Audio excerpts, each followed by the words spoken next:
All right. Good afternoon. I want to welcome everyone. I'm gonna do this, and I'm going to let anybody that wants to join can join. And I'm just gonna do a little conversation, mostly with myself, about whatever it is that needs to be talked about. It's been a rough week for me, actually. Um, I've been I've been feeling not perfectly well. I just dropped my hat. Been not feeling overly well for the past week and a half, pretty much. And I went and saw the doctor today, and so that's going to be something that I'll find out more about later. I know that I didn't say I would do a stream, and I don't know who is going to live on YouTube enough to see this and show up. But I think I did a stream the other day, and maybe a week or two ago, and people showed up. So why not? I've been um, I've been working a bit this week. It's been rough going back, especially not feeling well. And it's also been a week where a lot of things to think about have come up. And many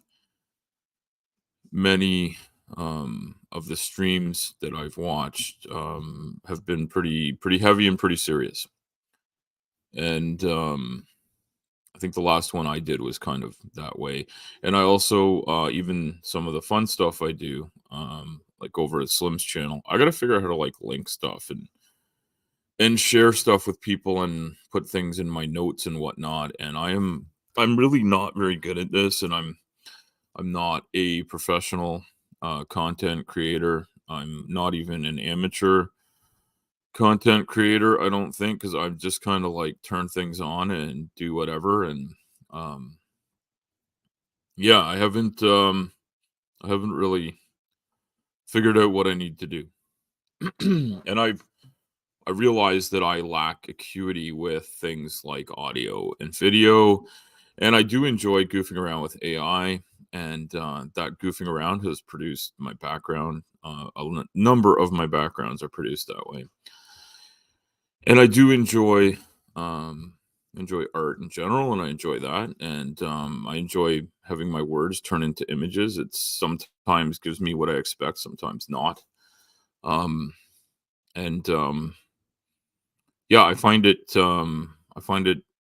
calming and relaxing sometimes to see the scenarios I come up with, or the scenarios other people come up with, that sort of trigger something in my brain. Will have me think, oh, what would happen if I describe this? And the AI art generator that I use, which is called GenCraft, which I pay a small subscription fee to, which probably is too much, and I keep thinking about not subscribing anymore, but I keep on coming up with reasons to spend a few bucks on it, because I'm producing stuff that I use for my channel, and I've been able to produce stuff that other people might be able to use, and it's just kind of fun. Um, and it's really not overly expensive. And when I think about all the nonsense we spend money on, which I don't have a ton of, but I can probably afford that. And I think if I can get my finances organized in the next couple of years, I'm going to be able to maybe spend more money on what I do, but also donate more to other people, which I'd like to do, because there's a lot of amazing content creators that are out there. I would love to be able to give them more. And see, I have no idea if this is true or not. StreamYard says there's someone watching, which is interesting. It didn't say that before. It started it with a 0. So welcome, person who watches, and feel free to click on the link. And if you're not weird in the wrong way, you can join, but you have to be weird to join. That's kind of the rule around here. I think my phone is going weird. So interestingly, um, I've had some feedback my on my music, which is not very musical, I will say. I think mainly the problem is I don't have a good singing voice, and I think I've talked before about how strangely when I interact with people in the real world, they say, "Wow, you've got a great voice. You should be on the radio," and stuff like that. And I don't think that that's either A, true, or B, possibly that I have equipment that picks up my real voice.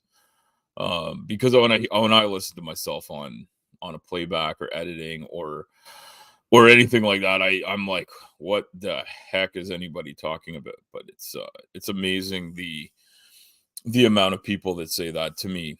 And I don't know if my voice when I'm out and in different places just has different acoustics. It's kind of a funny thing. And other people that know me are like, this isn't the case, but it's just a weird thing people comment on. And it's not what encouraged me to do this. What encouraged me to do this was yelling at my phone or my computer or my tablet, watching people say things that I disagreed with, or, wanting to slap people on the back and say, way to go, when they said something amazing. And that had me start with comments, and then, fuck it, I'm jumping on here and just spouting out my own opinions on shit and joining other people and spouting my opinions. So I'm gonna say, one serious thing, because this came up earlier, and then I'm gonna move on to some funny shit that I think is going on. Um, and actually, I'm gonna say two serious. There's two serious things that are totally related to one another, and and I also got some great information, or like good information today, despite the fact I've been feeling really crappy. I got an email saying that something I participated in is gonna move forward in a positive direction, and that is there's gonna be some good recommendations coming for more support for pharmaceutical interventions for people living with diabetes mellitus, which is type 2 diabetes, I believe, is one of the words they use to describe it. So, see, that's a good thing to happen, and it's tangentially related to what came up earlier. And this is something that came up, and I think I kind of got up in arms, or I got my back up about this earlier, and I it was on Slim Stream a couple of days ago, and I don't disagree with what they were saying in general. And there was a bit of back and forth, and I actually, unfortunately, my cell phone connection wasn't great, and I was doing that through the cell phone. Anyway, they were making fun of one of the former presidents of the United States, and how he smells bad, and how he has bad diet, and how he's basically a big fat guy, and all that kind of stuff. And I suggesting that he would get diabetes from his behavior, or he definitely had it. And I think it's just something I want to say, as someone who lives in a larger body and does live with diabetes. I live with these things. I live with a disease called obesity. I live with a lot of comorbidities. I deal with a lot of sort of tangentially and directly related issues, and it's not something that I chose to have. Even though people will say that. Hello, Kalasia. Welcome. I hope I'm pronouncing that right. I know I've chatted with you by text.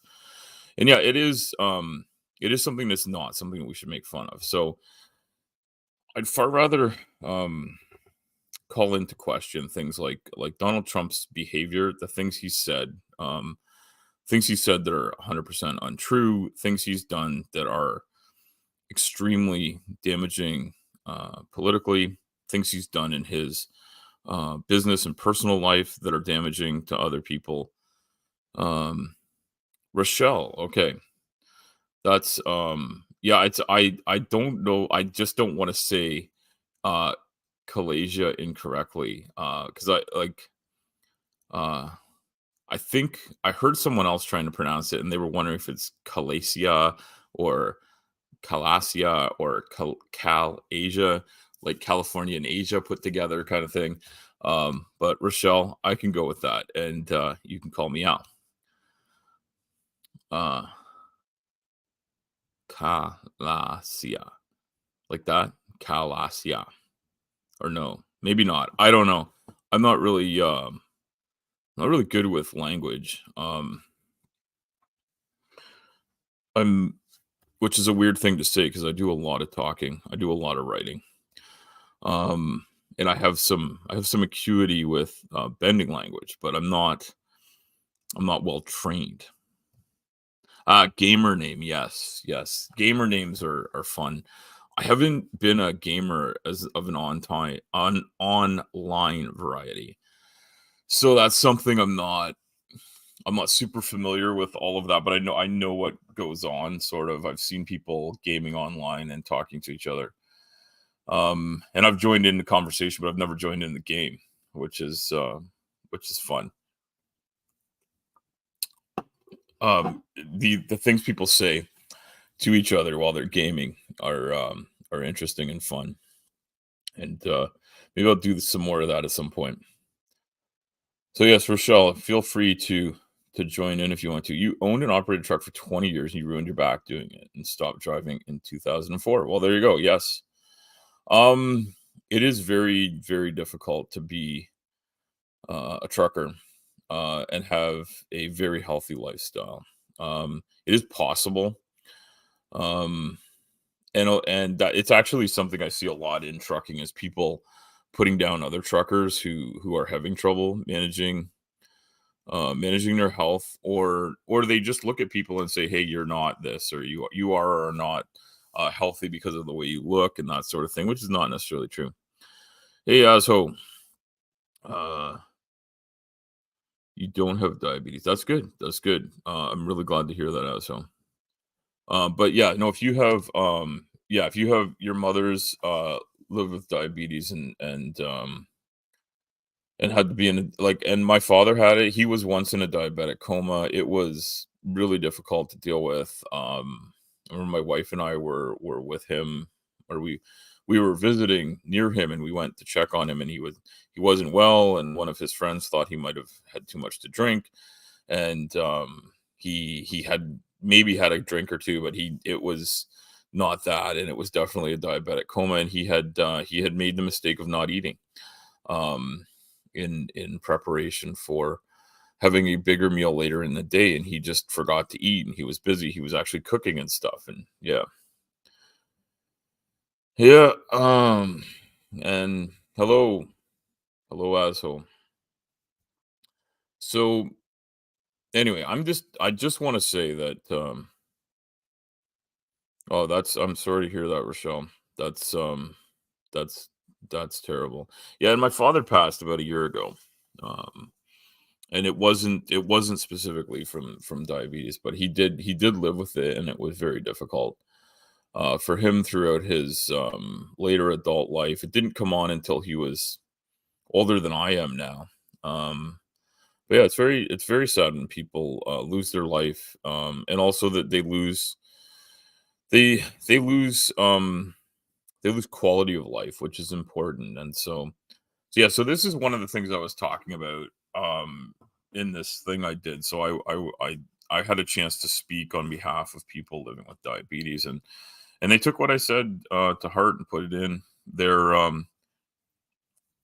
they put it in their report and the recommendation, and they took what I said and some other patients what they said and put it together and took it under consideration. So I'm really happy with that. So um it's a lot. Okay, thank you. Yeah, no, that you know what, so it's I understand your frustration with that, and it can be very disheartening, but it's also something we have to realize that people that are going through that are also trying to um they're trying to live their lives and enjoy what they can, and for some you know, depending on what kind of shape they're in, like the having a food that they enjoy might be like one of the only things they feel they can still enjoy in their lives.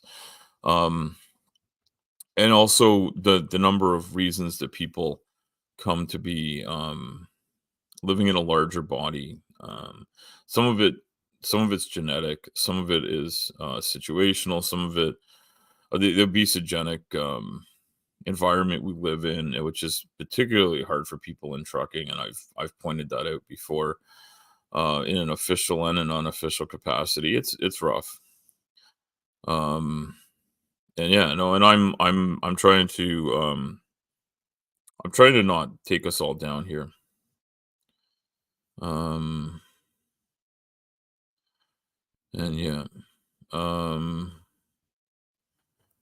anyway, I'm gonna try to move on to some funny stuff, and I don't usually look at other people's videos or anything and go through them on mine. Oh, you're the outcast right now. So yeah, well, you know what? I don't know all the ins and outs of that asshole, and I'm just gonna say that um if you're feeling like an outcast, I get it. I think a lot of people have felt that way at one point or another. And Premier is hard for us old folks to tech. Yeah, it's yeah, Rochelle, if you want to try doing it, what you should do is try to get the StreamYard app and try being a guest. It makes it pretty easy. Um, yeah, so I'm not gonna rehash anything that's going on with you, and I'm not gonna consider it's gonna bring drama upon me. I heard that I heard very roughly that there was a disagreement between yourself and some other people at some point, and I'm not going to go into any of it because none of it is my business. And yeah, no, that's was right. StreamYard's pretty easy and straightforward. So like if you click on that link and go to a web browser, you can join me if you feel like it. But you don't need to. Um, I don't know how long I'm going to go on about this. Anyway, I am going to say that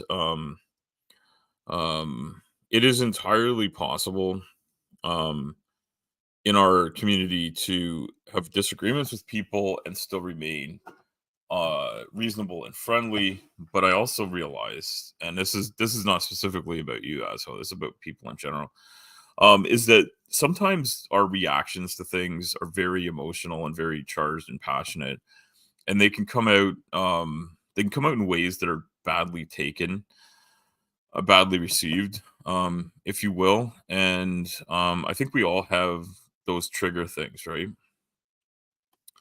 Um, and for different people, it's going to be different things. And I think we've all seen and interacted with people who are just um, going off the deep end about something, and it's been me. It's been me in some cases, and a lot of times, I rail against things that really impassion me and my sense of what's right and wrong. And so this won't be funny. I'm trying to find something funny to talk about. This won't be funny at all. But I will say this is that there's been like 3 or 4 times when I've been really upset at what's going on, and there's a few things that will trigger me, and I'm telling people this not so they can push my buttons, but just so you can understand what things are going to get me impassioned and upset.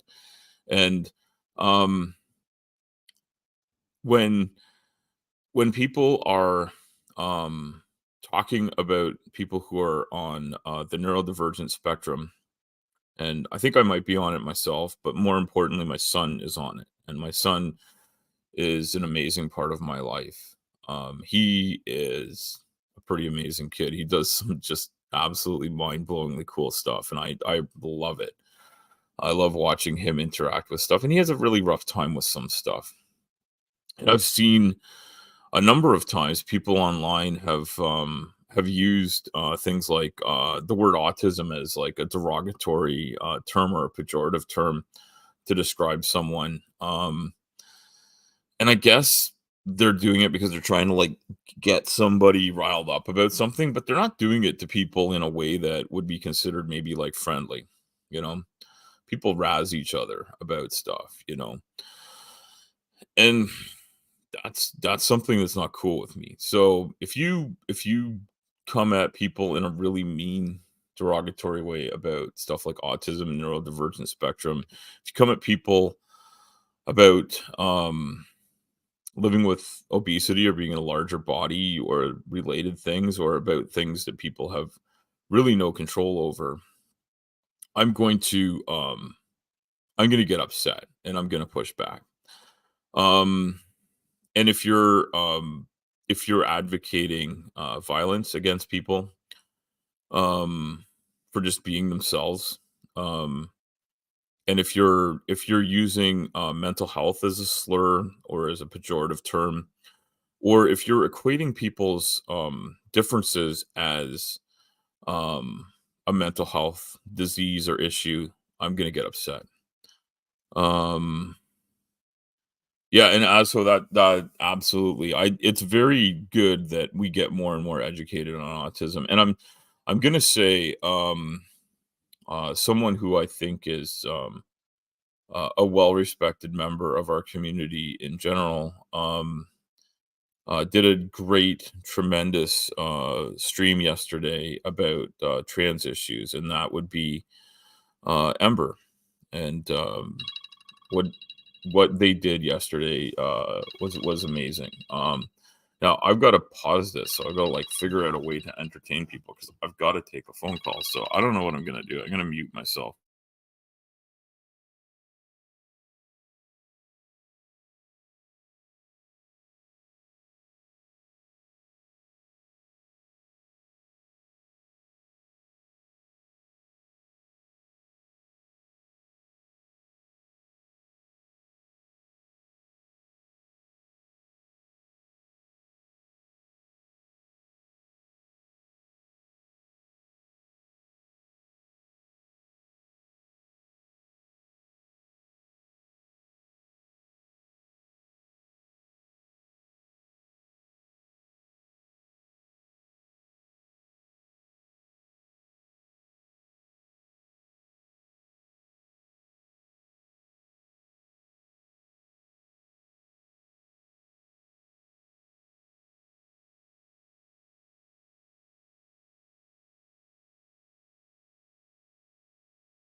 Wow, that whole conversation took all of that time. I didn't see how long, but yeah, my wife had to tell me a bunch of stuff, and she was reminding me I need to make sure my daughter is paying attention to what she's got to pay attention to because she's got a book to report or something to do, and I'm just making sure she's doing that. Yeah. Anyway, sorry. My dancing's terrible. It would be better if I had music. I know. I know I got interrupted right when I was saying this. Anyway, for anybody that wants to know more about trans issues, Ember's show yesterday, they did a great stream, and I thought she did a great job at you know poking holes in a narrative that's trying to make things look really bad and really dire. Yes, Ember. Yes, you did. Yes, you did. I don't know how I managed to call you up here.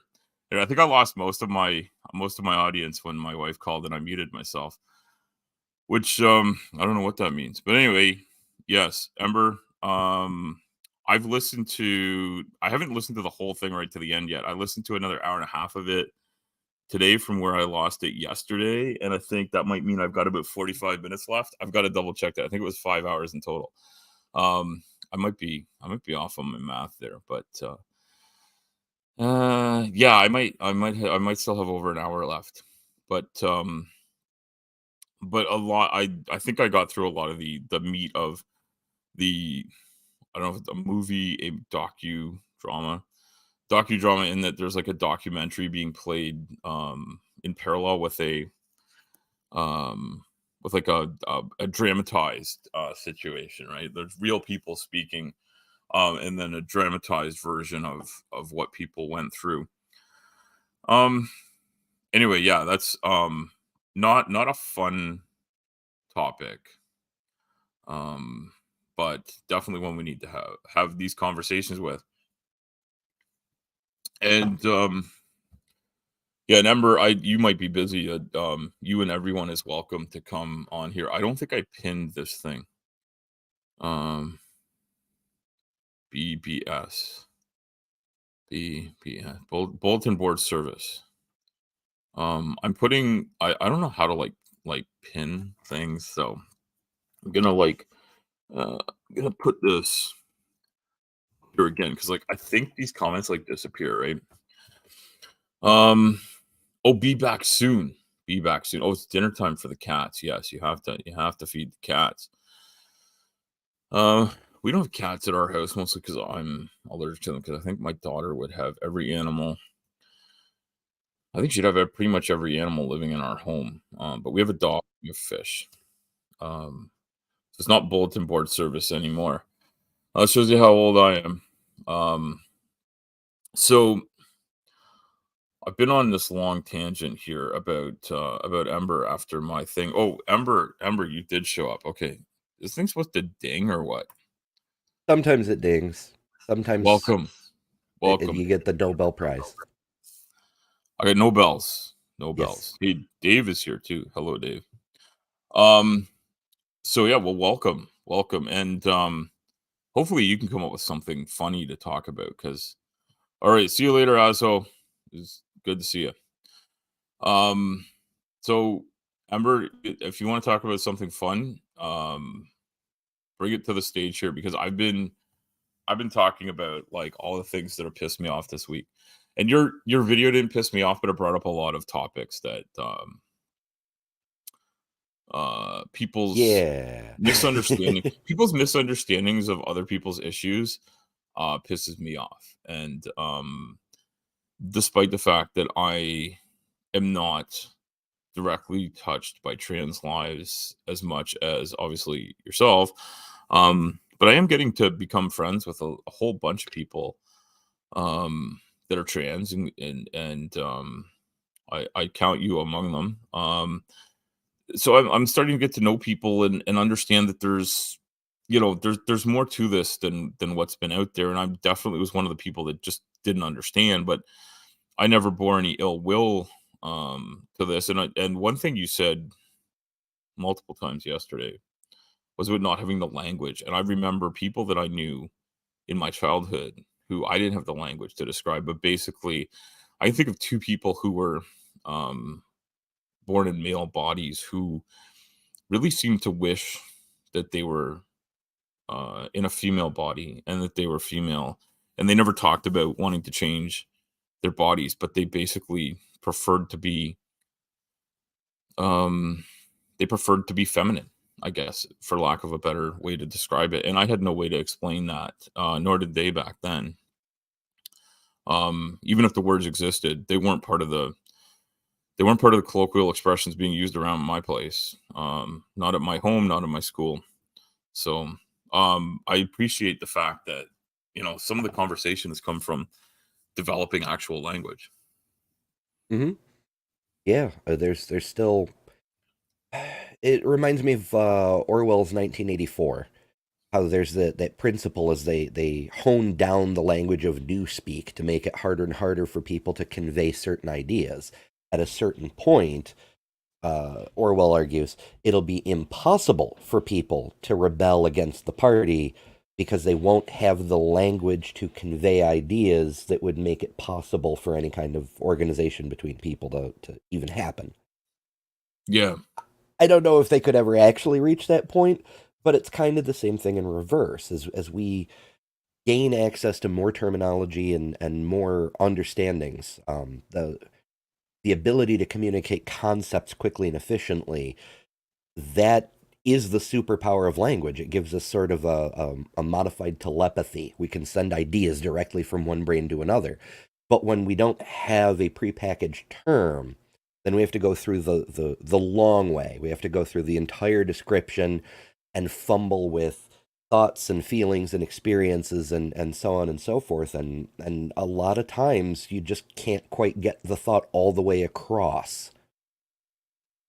It can Yeah. be very tricky.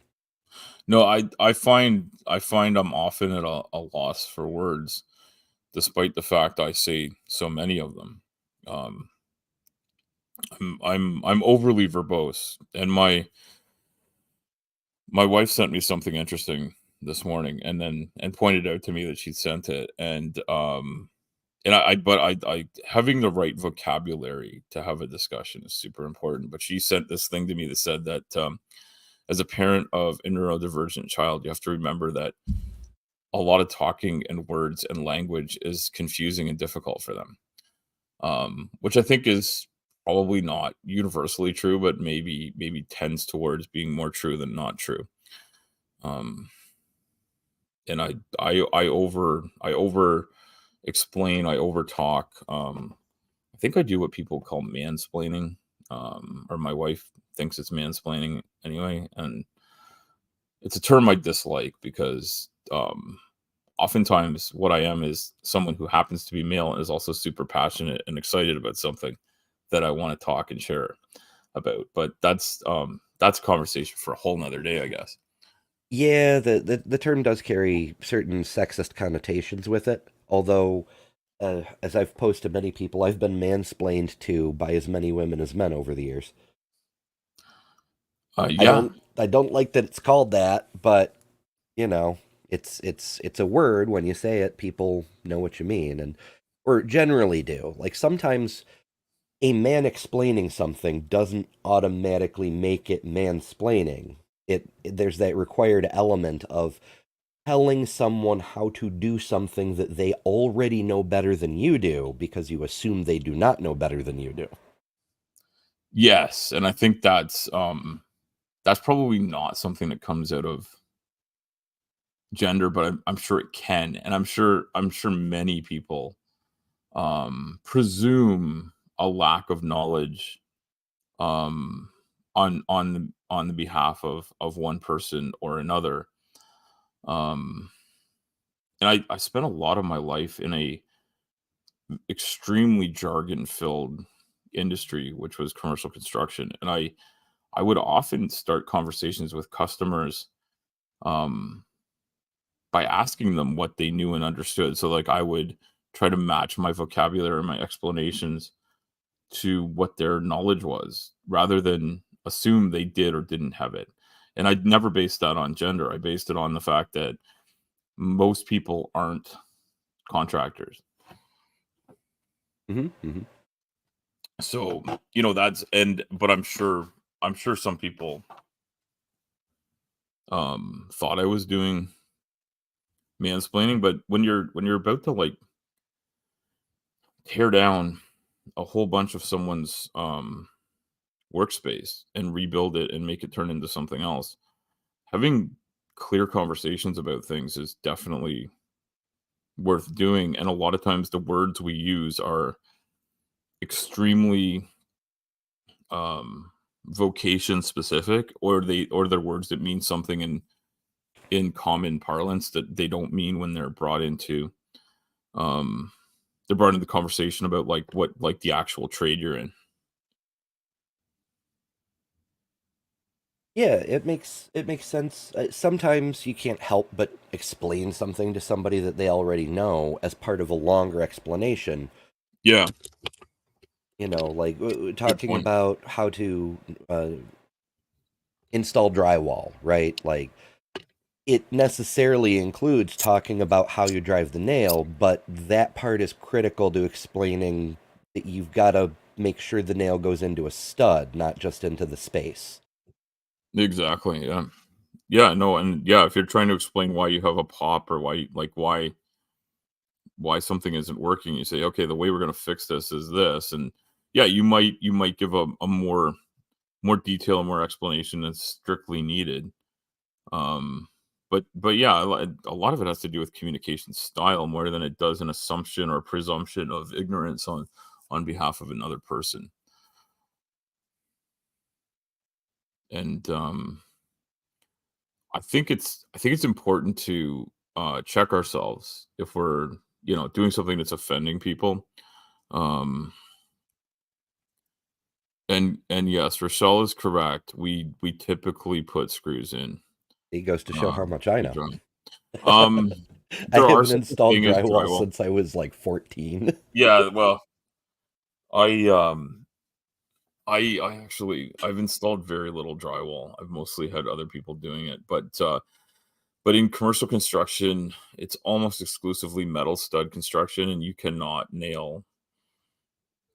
effectively nail drywall to metal studs. I'm not saying it couldn't possibly be done. In residential construction where timber framing is common, some people still do use nails for some things, and that's a personal preference. But I've worked with people that really prefer that beads be nailed on. But generally speaking, gluing the beads on is the way to go.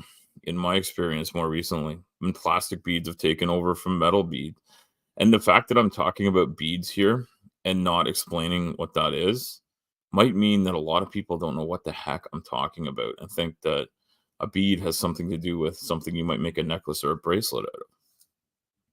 It's a possibility. So everybody put up your hand if you know what I mean when I say a bead. How how how are you going to count the hands? I don't fucking know.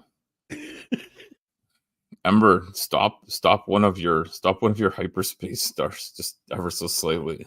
Get one of, get one of those photons to like change direction. Yeah, and I don't know how Hmm. Rochelle put up a one.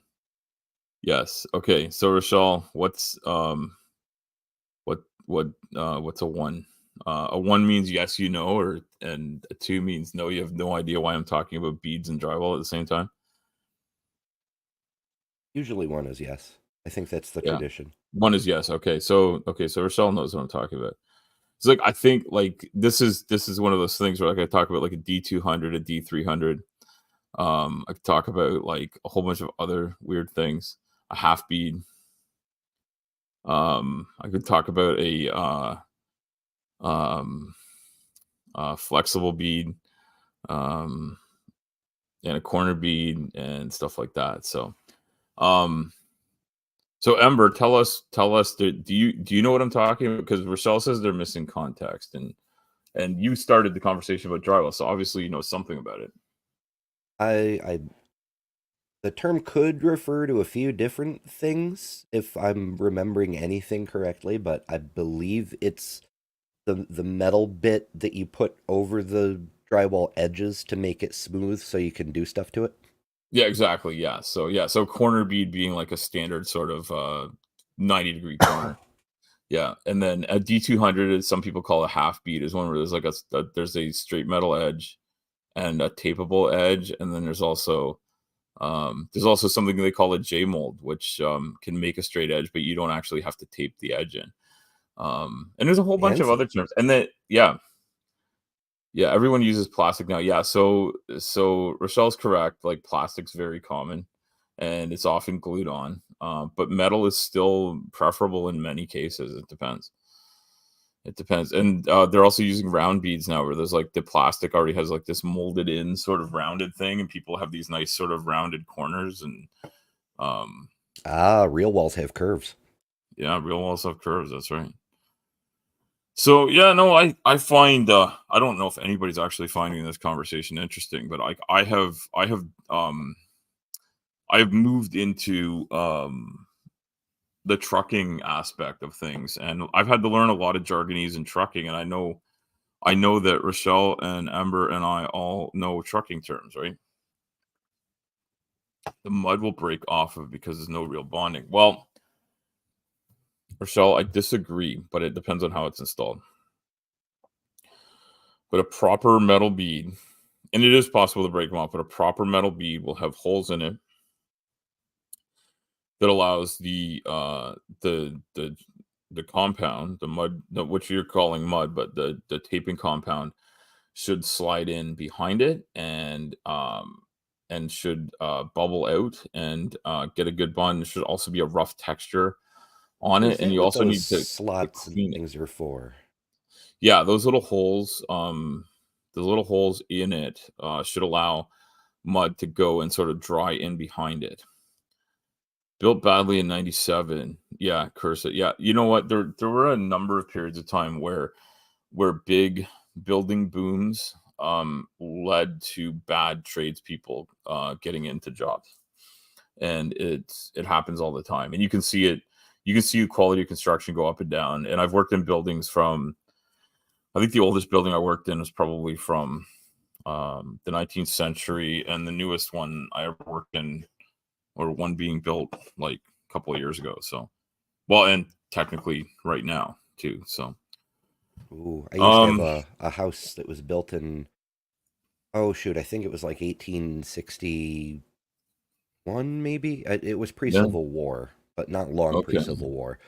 But oh, it was cool because there's so much that's exactly the same as we do it today. Like there was more lath and plaster and less drywall. It had been rebuilt several times, of course, but yeah, the electrical system was a trip because they had the first system of wiring that came to town, and then they just, like the knob as and tube. upgrades became available, they just installed over it. So there were like four different electrical systems that connected with each other in different ways, Yeah, and it was messy. I had to have so many breakers or fuses.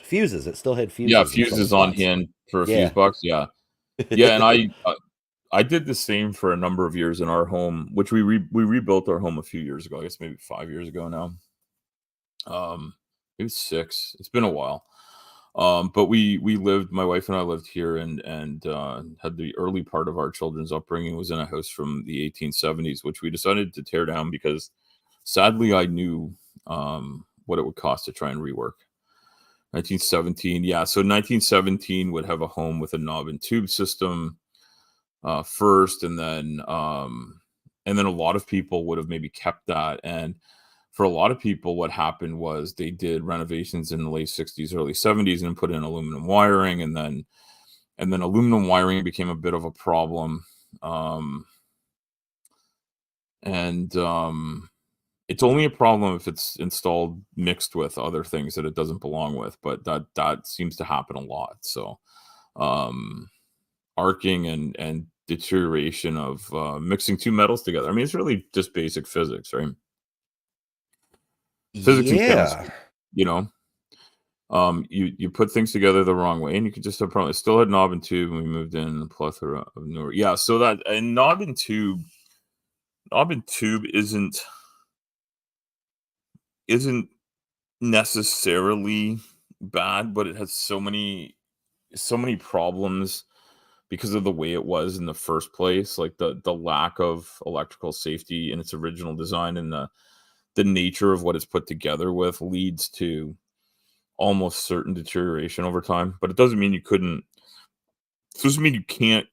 safely conduct electricity through it. It just means there's a good chance things are going to fall apart.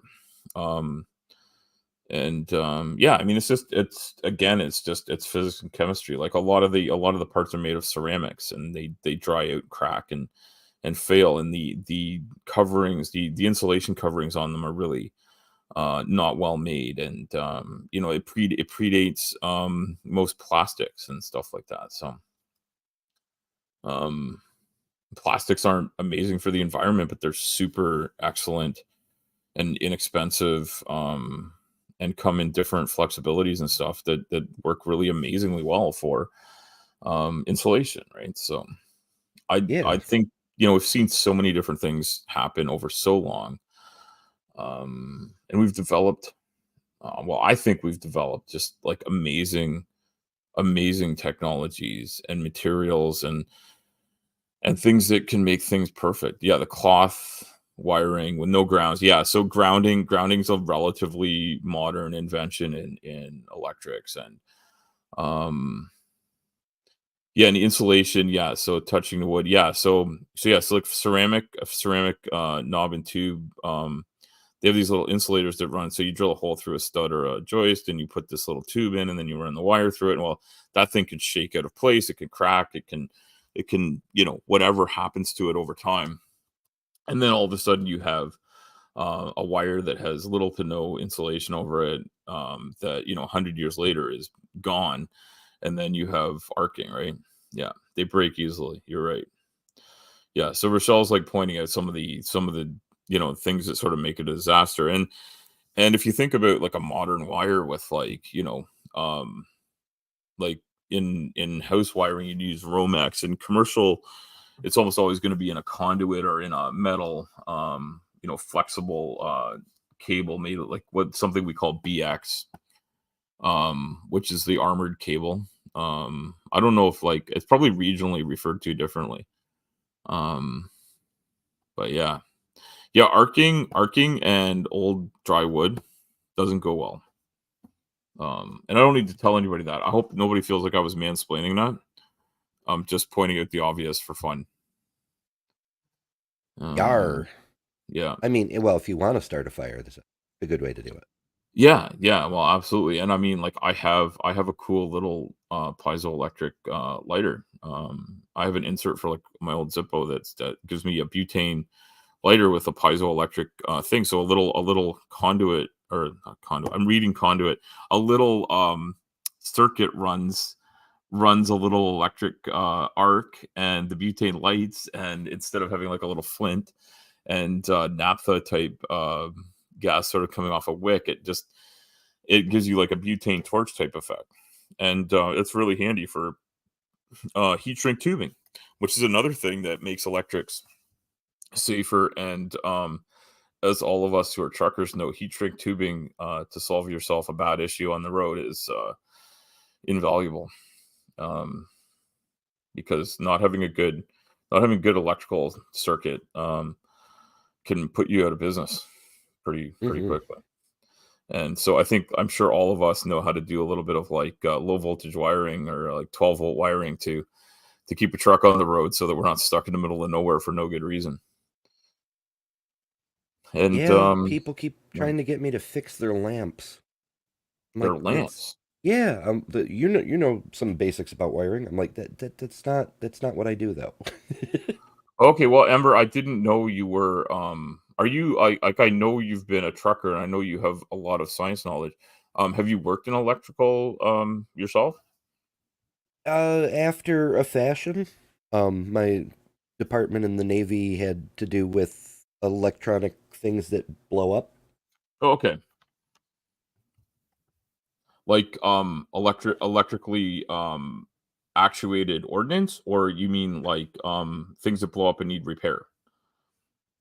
Well, mostly the ordnance stuff, Okay. but Right. yeah, it did go Cool. the other way sometimes too. Okay. Well, hey, I mean, if you know how to destroy something with electricity, you might also know how to put it back together. And, I mean, electricity is pretty cool as a thing, and it's poorly understood, I think, I generally agree. speaking. And I Like I think we I have do a know lack a of lot, but there's so much science that just got left on the table when we turned the 20th century. Everybody got all carried away with Einstein's relativity and then quantum theory and then cosmology and how far we can go into the atom and all this, and it is super fascinating. Mhm. But there's so much stuff in material science that we Oh, yeah. just haven't even explored yet. There's so much. People are just like, oh, chemistry, that's like elementary level physics. It's big physics, macro particles, and no, Yeah. there's still so much there we haven't fully explored. But even with electricity, like Maxwell's equations are great, Yeah. but when Einstein used them for relativity, everybody just kind of went off on that track, and electrical theory is just stuck there in the 1890s. Nobody's been back to visit it since. I mean, people Yeah. have, obviously, I mean, but yeah, they have, but development, yeah, yeah. it's not part of the big conversation. And I actually had a really cool conversation in real life, with some friends of ours, and they had bought an electric car, and we were talking about some of the problems with the way batteries work, and the way, because we any type of battery, no matter what it is a matter of basically letting electrons flow from one material to another, kind of thing, right? I think that, like, I don't know if anybody wants to, like, debate me on that. That's why we can, and I'm sure there's more to it than that, but it basically involves a process that you can repeat over and over again, but then there is an end point to it, right? Yeah, chemical batteries. E- Often they're not really rechargeable. Like if you Yeah. really tried, you could get some charge back into them, but the chemical movement across the boundary isn't usually reversible. But even with rechargeable Mm. ones, the early rechargeables were very limited use Oh, yeah. because even though you could put the energy into them and basically put the potential energy, move them back across the ionic boundary, it was never as efficient as when they were first built, and you'd always lose a little bit of energy every time you Yeah, recycle until eventually they're useless. The exactly, yeah, and the I think we've lithiums all are been there. better, Yeah. but even so, you've still got a lot of materials that are getting stressed every time you use that electronic device. Yeah, So, absolutely.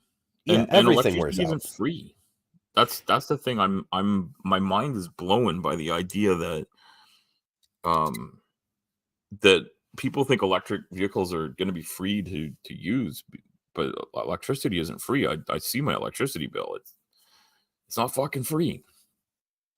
Yeah, Um, well, the idea is, well, depending, people come from different angles. One is my electric bill is always going to be lower than my current gas bill, and that's sure, not yeah. necessarily true. No. As you know, right now, gas is the expensive fossil fuel, but in the future, who knows? It could be coal, or maybe we will switch entirely to nuclear, or who the fuck knows what. Yeah, we But don't know. Electricity has the great advantage to electricity, I think, is that, um, it can be produced in less fossil fuel dependent ways, mhm. and we do have battery type storages. I do worry about the initial and then permanent fallout of, like, what types of materials we have to strip out of the earth in Oh lieu of yeah, fossil fuels in order to store electricity. Because you talk about the early rechargeable batteries, things like nickel cadmium. Like, nickel is not an it's not a endless resource either. I mean, we may have a lot of it. I travel fairly frequently up to what they call the nickel belt, which is a region around Sudbury, Ontario, where there was a huge. I'm totally gonna screw up what type of a thing. Like, it was like something like a meteor, I guess, or something, like, collided with the earth and brought a lot of heavy metals into this part of Ontario, which is not really super far from where I live. I think it might be a 4.5 hour. It's a 5 hour drive. It's a little ways away, but it's not super far. And I travel through there or to there frequently because of the industry that's there. Um, yeah, it's not yeah, uncommon. A lot of asteroids have a nickel iron core, or even yeah, the carbonaceous chondrites can have large nickel deposits. yeah, yeah, and they have cobalt up there too. There's actually a town called Cobalt, and they have a lot of cobalt, and there's a big cobalt mine, and it's Good not that name. far from that general neck of the woods. It's not next door to it, but it's very close, generally speaking. Um, yeah, mining waste is heavy metals. Yeah, and then so there is a lot of there's a lot of, I guess, unknowns, and I think when we talk about the general um environmental impact, I guess, of doing one thing versus another, I think we need to look at the whole story. But the reason why this conversation came up was because they bought an electric car, and they these guys are pretty smart people. They're engineers. They sort of understand how things work, and they're like, on a day to day or week to week basis, it's going to cost us less money. The buy of the car, because they bought it secondhand, was it didn't have too many miles on it. Looked like it would have a lot of extra, a lot of life in it for them, and the cost as a used vehicle was pretty decent compared to an internal combustion engine vehicle of a similar size and age. Mm. Um, and they're giving it a shot, and they have two other vehicles that are traditional in their house. They have three drivers, three vehicles, and so it sort of makes sense for them in their home um, to have the three, but they have one electric one, and they have these backups. So they're not going to be like totally screwed, I guess, if something doesn't work. But they said their biggest worry was like the longer trips, like how will they get it charged up enough to go away and back and not have a plate. Like if they go somewhere where there isn't a plug-in, how will they charge it up and get back home? I feel that. Like, Yeah. I mean, you can plug them into a regular power outlet, but it'll take for Yeah. frickin' ever to charge them.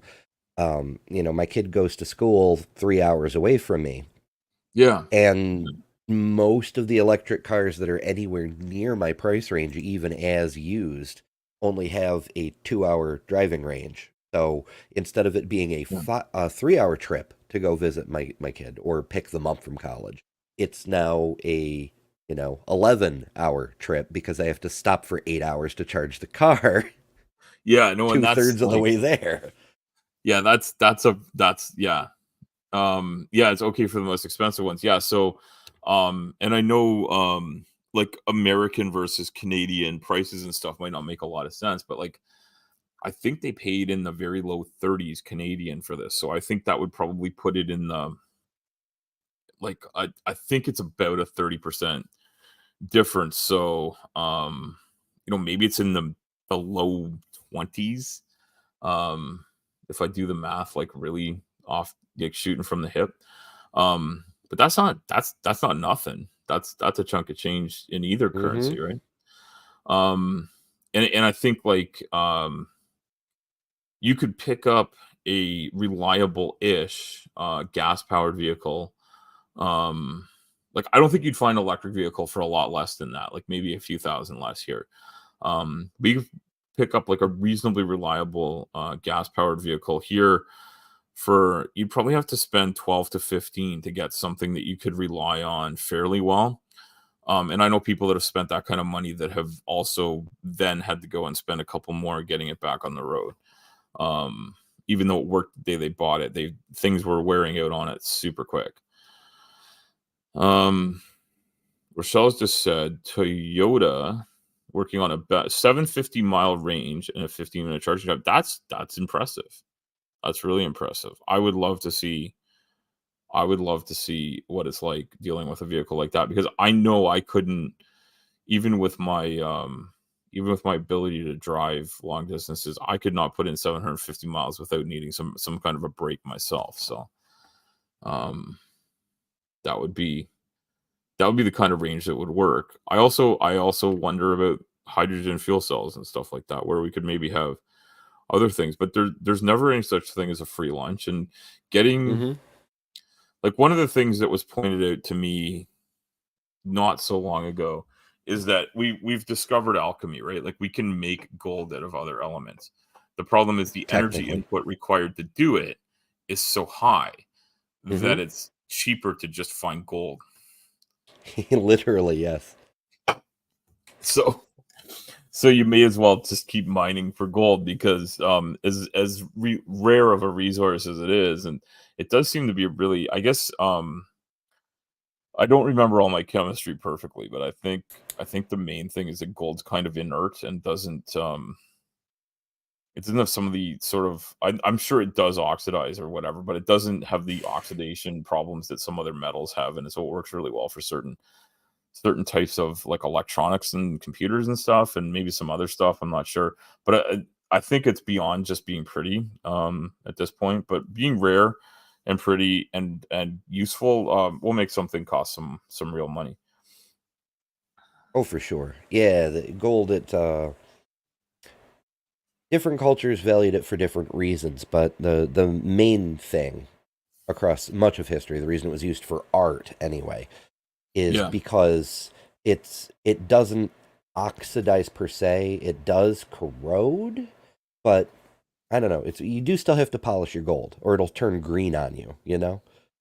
Okay. But officially it doesn't in the same way like iron and silver and such do. Honestly, I like the way silver tarnishes.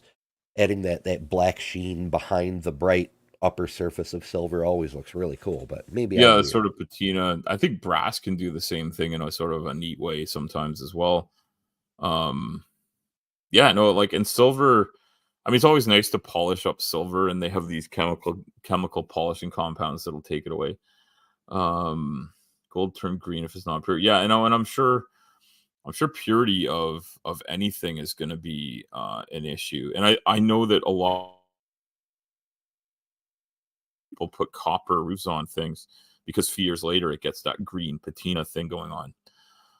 Mhm. And they've Not too actually, I liberty-colored. remember it was a number of years ago. They redid some old buildings in Toronto with copper roofs that had always had them, and they put new ones on. They looked odd with the shiny roof, Hmm. and because they like they'd been copper for so many years, they were starting to wear out, but they'd turned completely green over a number of decades at that point. So it was very odd to see them return to the copper, um, that sort of bright copper look. It was weird to see.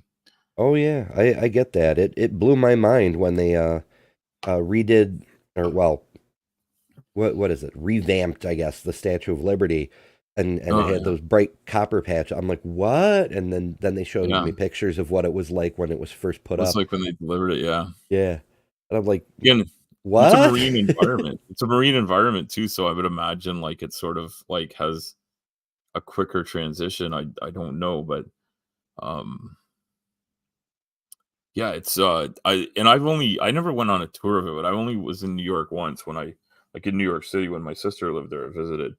And it was really cool to see the Statue of Liberty. Like it was something you could see from a few different places. Um Yeah. and she had her apartment was near it was in Brooklyn, but it was near the water, so it was a very short walk up to a place where you could just sort of look out and see it, and that was cool. Oh yeah, Um, yeah. I've never been inside either. Every time I've gone with the intention of visiting, it was closed for refurbishing or yeah, whatever that word is. yeah, refurbishment sounds like a pretty decent word. Because yeah, it's already built, so it's just a matter of repairing and restoring. And yeah, I think yeah, there's a lot of cool things that we've built, like as humanity, and you know, and yeah, Rochelle's telling us about Spanish shipwreck gold. 24, yeah, no, I'm not surprised, like, I think pure gold is really, sort of a neat material, and I know it's been used in a lot of science experiments too, Hmm. um, and it's neat, like, chemicals, materials, science are really cool. The ability to store energy is a really cool topic. The transmission of energy, I think, is a cool topic too. I saw a really neat video about when they put copper communication wiring under the sea for the first time, and then but they cased it in iron. They screwed up the communications because it was too tight and it couldn't. The iron casing being tight around the copper caused it to not work, and it's because they didn't understand something about um, the way the signal would transmit. Science is Yeah, cool. iron and copper will trade electrons. That's right. Yeah, and you can. There's a really cool thing. I think I saw this experiment in high school, but I also remember seeing it on the internet like in the last 6 months at some point. Someone showed about how if you drop an iron ball through a copper pipe, it will go really slowly because of an induced magnetic field. Even Yeah. though copper isn't magnetic, the trading of electrons creates this induced field that slows it down. And I also know that copper windings around iron cores are a pretty important part of what do you call it? Transformer. I think that's what it is. Yeah, I you might be can induce confusing an it with something else. electromagnetic field. I had a batteryless flashlight that was just a copper coil with an iron slug inside it, and you just shake the flashlight to generate an Oh, yeah, electrical okay, I know charge. what you're talking about, yeah.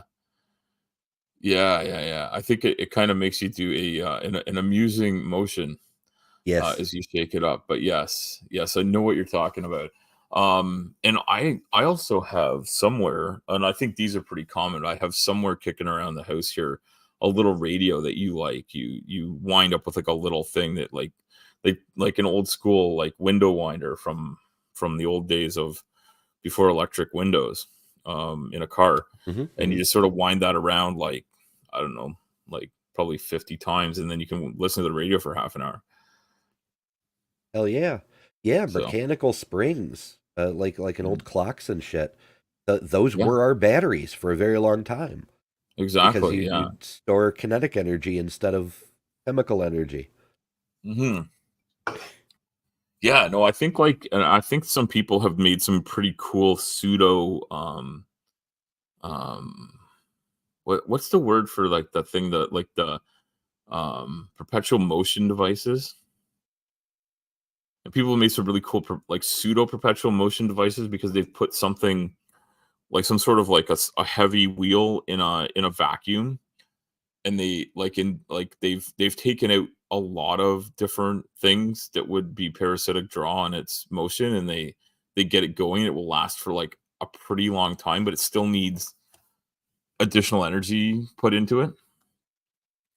But I they're so well lubricated, and they've removed air drag and stuff like that from them, that they'll run for like a month or something because they're so well designed. So people get the idea that they've made a perpetual motion machine. What they've really made is like a really efficient motion machine. Yep. So, yeah, no, I remember seeing something about that too. And when you look at that, you're like, okay, well, what those efficiencies could be potentially used to engineer in better ways of moving things, right? But there's also a trade-off there. Like when you put in that Uh-huh. level of efficiency, what do you're losing something somewhere too, right? Yeah, Uh, exactly. Like you could make a dynamo that is virtually frictionless and therefore converts almost all of the motion into electricity. But to do it, you have to make it out of those special frictionless bearings, and you have to build it inside a vacuum chamber and other things that, while the efficiency's higher, it's harder to actually use. It makes it much less yeah. practical. Yeah, because if you build something that's so fragile then, or so open to deterioration, or like basically stopping all of its function by losing one thing, um and someone pointed out, um I forget I forget who it was that told me this. So it was a trucking conversation. So certainly you're a great person to talk about this with.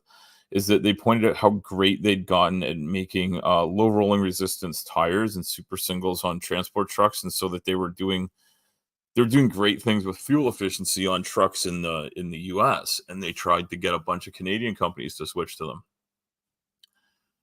And what they found was, surprisingly, is that low rolling resistance means reduced friction, and reduced friction actually isn't good when you're trying to stop in slippery conditions. Yeah, I And made that case at um the last over the road company I was with because they went to the big single tires yeah, instead of yeah, dualies. yeah, Yeah. super singles. Yeah, I think we call them super singles. I'm not sure if they have a different name. in Yeah, other they were like, jurisdictions, oh right? well, they improve fuel efficiency something like 0.007% per tire, which doesn't Yeah, seem like much, but 18 tires plus many many miles, it does add up after a while. I'm exactly. like, Yeah, it does. that's great, but you've got two problems. The first is that a traditional dually is fail operational. You can lose one tire, and it's not ideal, but you don't immediately crash. You know? No, exactly. Yeah, you don't lose all stability in that situation. You have the chance to safely get to the shoulder and or even to an exit where you can like remove yourself and your load from a lot of risk. Yeah, and then the second problem is the reduced surface area. I'm like Hmm. that's part of the efficiency, yes, but that also diminishes braking efficiency Yeah, because you need that surface area to stop with. exactly. And to steer with. And well, yeah, that's helpful too. Um, yeah, like I know the steering does get initiated by the front tires, but you also like, you do get a lot of like getting around a corner with a heavy load does require that all the tires work together, right? Like, Oh yeah, yeah. The physics of a skid, for example, on an yeah, icy road. Um, a lot of the time, you'll see it depicted as with a four-wheel car, the back tires break loose because there's yeah, only so much tire, there's only so much traction on the road. If you double the amount of tire, have a yeah, dually, then you've increased the amount of surface area touching the road, and so increase the potential traction. You might still break loose and still skid out, but you've lowered the odds considerably. yeah, When you factor that up to a tractor trailer, the percentages difference get really, really crazy. Like yeah, your odds of jackknifing when you hit black ice go way, way up when you cut the number of tires you have in half. yeah. And I would postulate, and I could be wrong, but my postulate on this is if you crash just like 4 trucks a year and total them, it's going to take you 180,000 years to make that up in fuel efficiency Yeah, a lot of that's because the percentages aren't that great. It exactly like takes a lot of unburnt fuel to replace like what I mean a decent a decently good like the like regular trailers aren't cheap, but like a transport truck nowadays costs well over 300,000 for the tractor for a standard one. The kind that I drive is even more, and the kind of trailers I drive cost a couple 100,000 minimum, sometimes more. But even just a standard dry van or a reefer van, they're gonna cost a fair buck for a brand new one, and there aren't even a lot of them to buy. So putting yourself out of business is not cheap. And it's not that you shouldn't try to save fuel or save energy. It's just that the savings may not be realized in real cash gains or efficiency because there's nothing efficient whatsoever about having your truck pulled out of a ditch, yeah, yeah. We had even if a it survives. And a lot oh of for times they sure. don't. A lot of times they don't. Like I'm sure anyone that's driven down the road, you don't have to be a professional trucker to see this. But anybody that's driven down the road has seen trucks that like the only thing they're saving from that wreck are the valve stem covers because everything else is gone. And they're pretty cheap to replace too. So like it wouldn't Yeah, that's fair. but yeah, Yeah, I mean like a I've lot of seen like companies they don't really consider the consequences. They just say, "Oh, well, 0.7%. That's worth the extra expense on paper." well and it could really be um a very um a very accounting dependent situation from what I've seen where like the people that operate the operating expenses of one division of a big company um aren't weighed against other costs. Hmm. Like they don't talk to each other enough to see that issue, I guess maybe. And Rochelle's pointed out that their last tractor is a 2000. I believe they're saying a 2000 Volvo, not a heavy hauler. 110,000 American. Like I don't think a standard like a Volvo is nowadays. I mean, like what do you got? Like you have most standard. You're gonna have what 12 and 40 or 13 and a half, 13 and a half and 40 or even a 46 rear end. You're gonna have and then just a tandem rear end. You're gonna have what a 13-liter engine. Um, Standard over the road. Ember, you probably know better than I do. I think a lot of them will just use a 10 speed. If they're not doing heavy or Um, 13. the ones that I usually see are 8 speeds, but there are a few tens around. Okay. Yeah, or a Super 8. Is that still a thing? They still have Super 8s? I'm not sure what that means. It's a high low eight. High low. Okay, yeah. So you shift it like you shift it like a 15, but with no low end. Or no, Kinda. that's a It, 10 speed. 10 speed's like a 15 with no low steep reduction, right?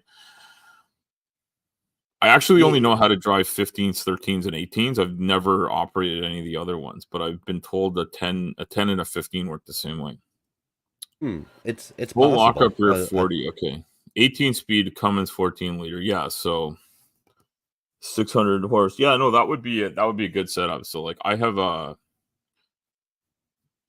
like I don't own my truck, but the truck I drive is an 18 speed with a DD15, so 15-liter Detroit, and I think it's 500 and change. It's not 6. A 10 and a 9 doesn't have the splitter. Okay. But you must have to have a high and low selector, right? You just don't split them. Hmm. Yeah. Rochelle's got I mean that would be a good setup for just running down the road. Um and the torque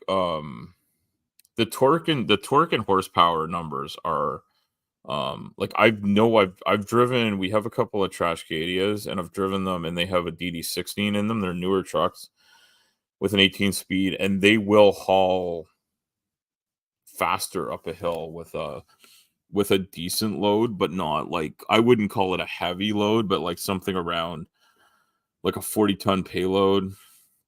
But they're lighter trucks, so they wouldn't weigh as much as mine with a 40-ton. So like the gross wouldn't be that high, but maybe they'd probably be grossed at like 115, 120.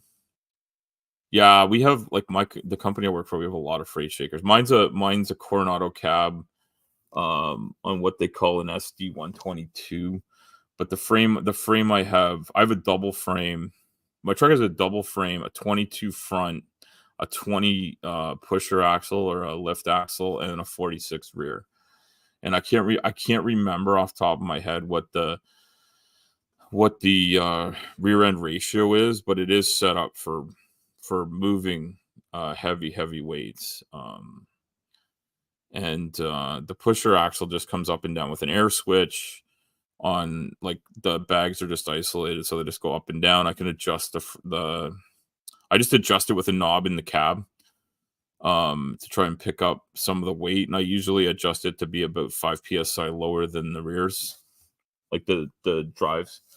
um and so my truck, I think I've done the math on it, so 46 and 22 is 68 plus 20. So yeah, 88,000 pounds is what my tractor can take on its own, including the tractor weight.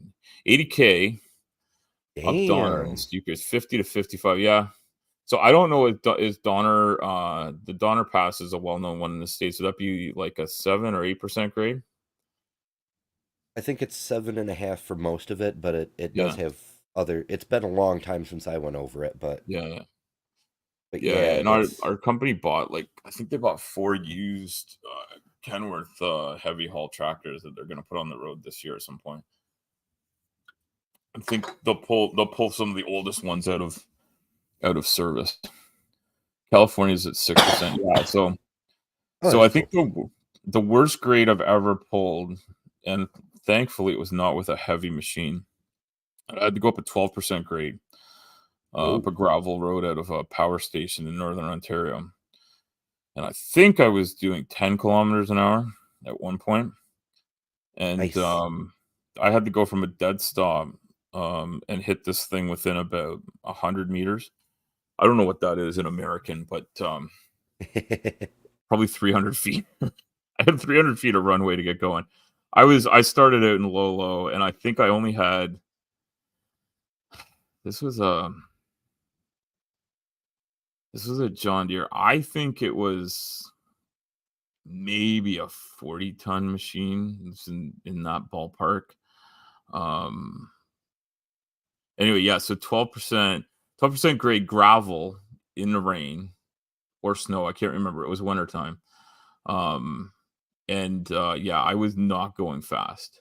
And I made the mistake of trying to get into second gear, and I couldn't. I had to stop and start again. It was a Oof. really bad idea. Hey, the atheist carpenter's here. Welcome, welcome. Hey. Good thing we moved on to like the good conversation here, the trucking conversation. But yeah, no, when you've got so 40 tons plus my truck weighs 30 tons, so 70 tons, basically 70 tons gross. Yeah, and yeah, it's slippery. So yeah, it was slippery as hell. So wet gravel, 12% grade. It was not a fast trip out of that place. Thankfully, that was only like maybe a kilometer and a half of that grade, and then I got to a slight flat, and then there was another kilometer, and then I was out of that place. But it was on a river up in Northern Ontario where they had a power plant, and they needed that hoe out of there, so I went and got it. And that's the worst situation I've had. I also had one where it wasn't nearly as bad a grade. I think it was a 9% grade, and it was down by in Georgian Bay, down by the lake, and it was a very steep road, also a gravel road, a long one, and it was in a community that would be, I guess, like an indigenous reservation. I think is I don't know what the proper word is, and I mean them no disrespect if that's not the terminology they like, but basically, like they had no paved roads after a certain point. Heavy hauler, you Mhm. could haul 230 pounds gross and weighs 80. Yeah, so that doesn't surprise me. You'd need more trailer to haul it. And yeah, so 230. So I know some of the guys that haul that, and we do a little bit of it, and the guys that haul that, it's not their tractors aren't any bigger. Um the yeah, so like my rig weighs with a good sized trailer weighs about 60,000 pounds. I think it might be 62,000 pounds empty. And then I can put I don't think I should say out loud what I've put on it, but let's just say I've grossed in the 170s. And we had permits for it, if anybody's wondering. We definitely had permits. Definitely. The permits Mhm, were there. mhm. I handed paperwork back into the office. I'm not saying what days I did that on. Um, but yeah. No, yeah, I think probably like 175 would probably be the biggest I've done, but I'm pretty new at this. Yeah, plus permits and pilot cars. Yeah, no, it's you know what? It takes a lot of money to put the rig on the road, the the permits, pilot cars, like because once you get into those weights, you need pilot cars, even if you're not oversized, you're overweight by enough. You need pilot cars just because of like how slow you're gonna move, how slow you're gonna turn. And actually, Yeah. like I was doing like a little run. Was it yesterday? Yeah, yesterday I was doing like a little running back and forth with machine dies, and those the heaviest one I moved yesterday was 85,000 pounds. So what is that? 42 tons. So like not like this is just work I consider like average run of the mill type work. But I think for most standard trucking that would be like really heavy, right? Yeah, yeah. In standard trucking, you top out at 80K. You like as a gross, yeah. So Yeah, yeah, you so I go was over taking and I it's was taking expensive that tickets. I was taking that full weight and putting it in 10 feet of flat deck Nice. and hauling it on. I'm gonna be hauling that on 7 axles. So a drop, like a spiff drop axle, like a um, Tridem rear on the trailer, and the 3 axles on my truck. Because you legally can't use the pusher axle on the truck for those loads. It can Hmm. only be used on a drop, like a double drop or a low boy or whatever you want to call them. And I love doing all that stuff. I love doing big stuff. I love doing wide stuff. I don't like tall stuff as much. Federal limit in the US, yeah, you can haul a lot more with. Yeah, and I know if you look at pictures of like Michigan, they have some like really crazy trailers, and we send a lot of stuff to Michigan. So you see a lot of those trailers up here where they have like 9 axles on the trailer, but it's like the size of a standard drive in. It's just got a gazillion axles on it. Hmm. Hmm. I think I saw one had 3 lift axles and 4. Yeah. So I guess maybe that was only 7, but some of them have even more. Like some of them just have axle after axle. I don't even know how they steer the goddamn things. But I saw one that had two axles way up near the landing gear that were lift axles. So obviously they were only used for straight run. And then one at the back, and then it had 4 on the ground. It was no 3 on the ground permanently, and the rest of them were up and down. Nevada, Oregon, and Washington allow 105. Yeah, so like that. Yeah, so I would assume I might be wrong that the western provinces have different rules than we have. I know their rigs are way different. And I know we can't run in Ontario, we can't run everywhere else. Quebec is different.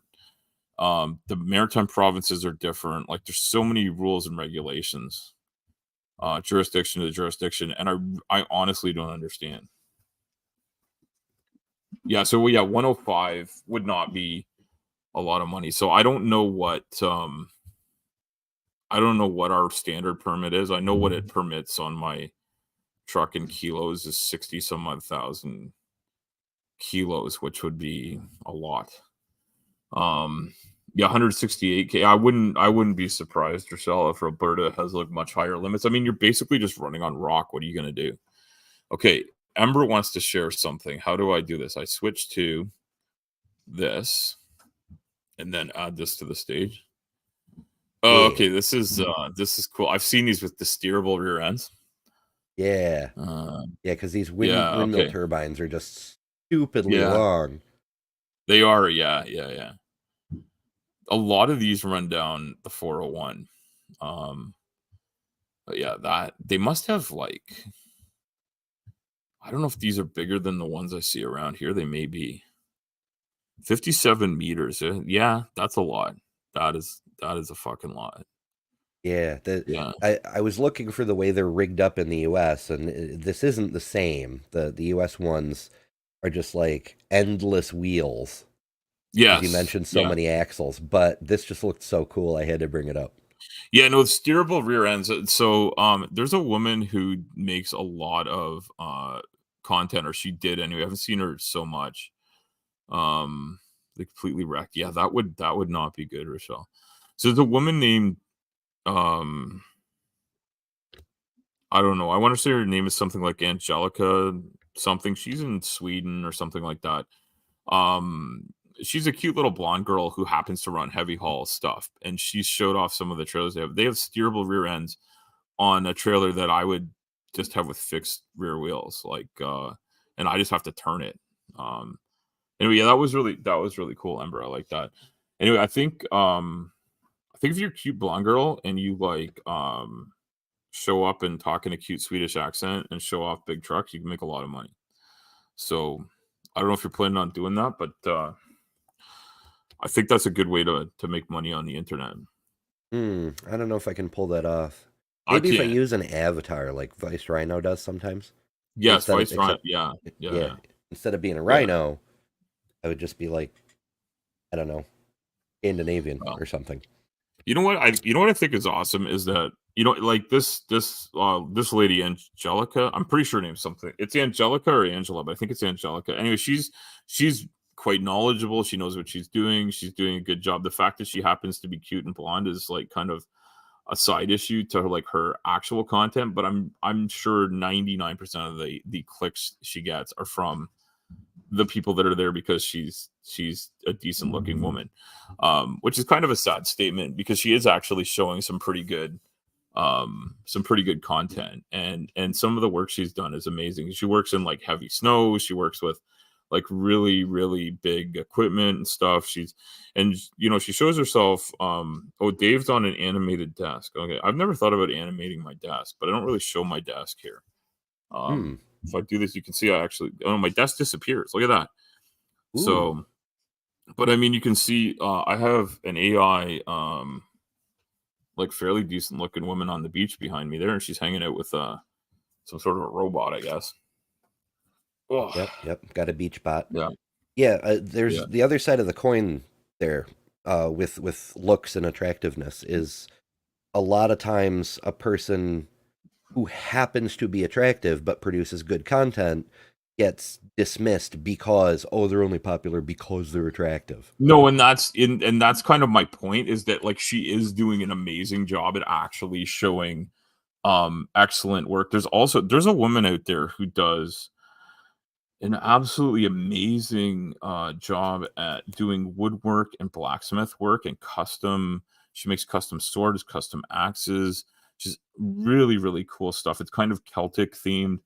Um and she's well endowed, I guess, in the chest region, and she's not unaware of that, and she uses it to sell her product, but it should not take away from the fact that she's an amazing craftswoman or craftsman or whatever the right term is. And Crafty oh, person. Rochelle likes the robot. Yeah, I mean they are an attractive robot. I don't know if the little light in their face actually is useful or not, but I like the antennae, Hmm. and I like the low, the like how like the wheels on the side. I don't know if you could see that, like it moves around on wheels, and the center mass is really low down, which I think improves the attractiveness, and also stability, right? So Hmm. yeah, and Dave wants to show more leg in his videos, and I was trying to think of something funny to say, and the only thing I could think is like, are you going to do a cooking video at how to prepare a leg of lamb? And Al is not knowing that I have his wife. Oh, do you have my wife's number? Gonna All tell on right. you for all these attractive robots you're showing off. Oh, okay. Yeah, well, I mean, like that one doesn't have a name. Um, Have you asked it? no, no, I Maybe haven't. it does. But you know what? The AI art that I do, I can animate it for up to 3 seconds with Ooh. the thing that I have, and so sometimes I move around. Dave cooks pretty well. Well, Dave, maybe we should have you do a cooking video. Maybe I should have you on my show and you can show us how to cook something. Um, I cook Maybe we should have Dave over decently well to for cook an something. idiot. What's that? Sorry, what's that, Amber? I said maybe we should have Dave over to cook something. We should. I I don't know. mean, I'm all of us perpetually live hungry. reasonably close to each other, and we don't mind driving, right? Or maybe Dave minds driving. I've only ever seen Dave drive a desk, but I know you and I can drive, and Rochelle can drive, but they I don't know if they do drive. Um,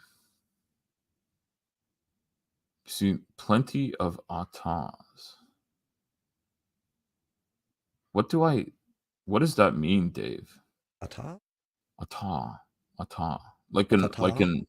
like an automaton, an automaton. Is that what that's supposed to be? I can listen to what they have to say. I don't know what that is. I have a feeling. I have a feeling that Dave's auto carrot changed tatas to autos because that doesn't make sense otherwise. And if they don't find you handsome, they find you handy.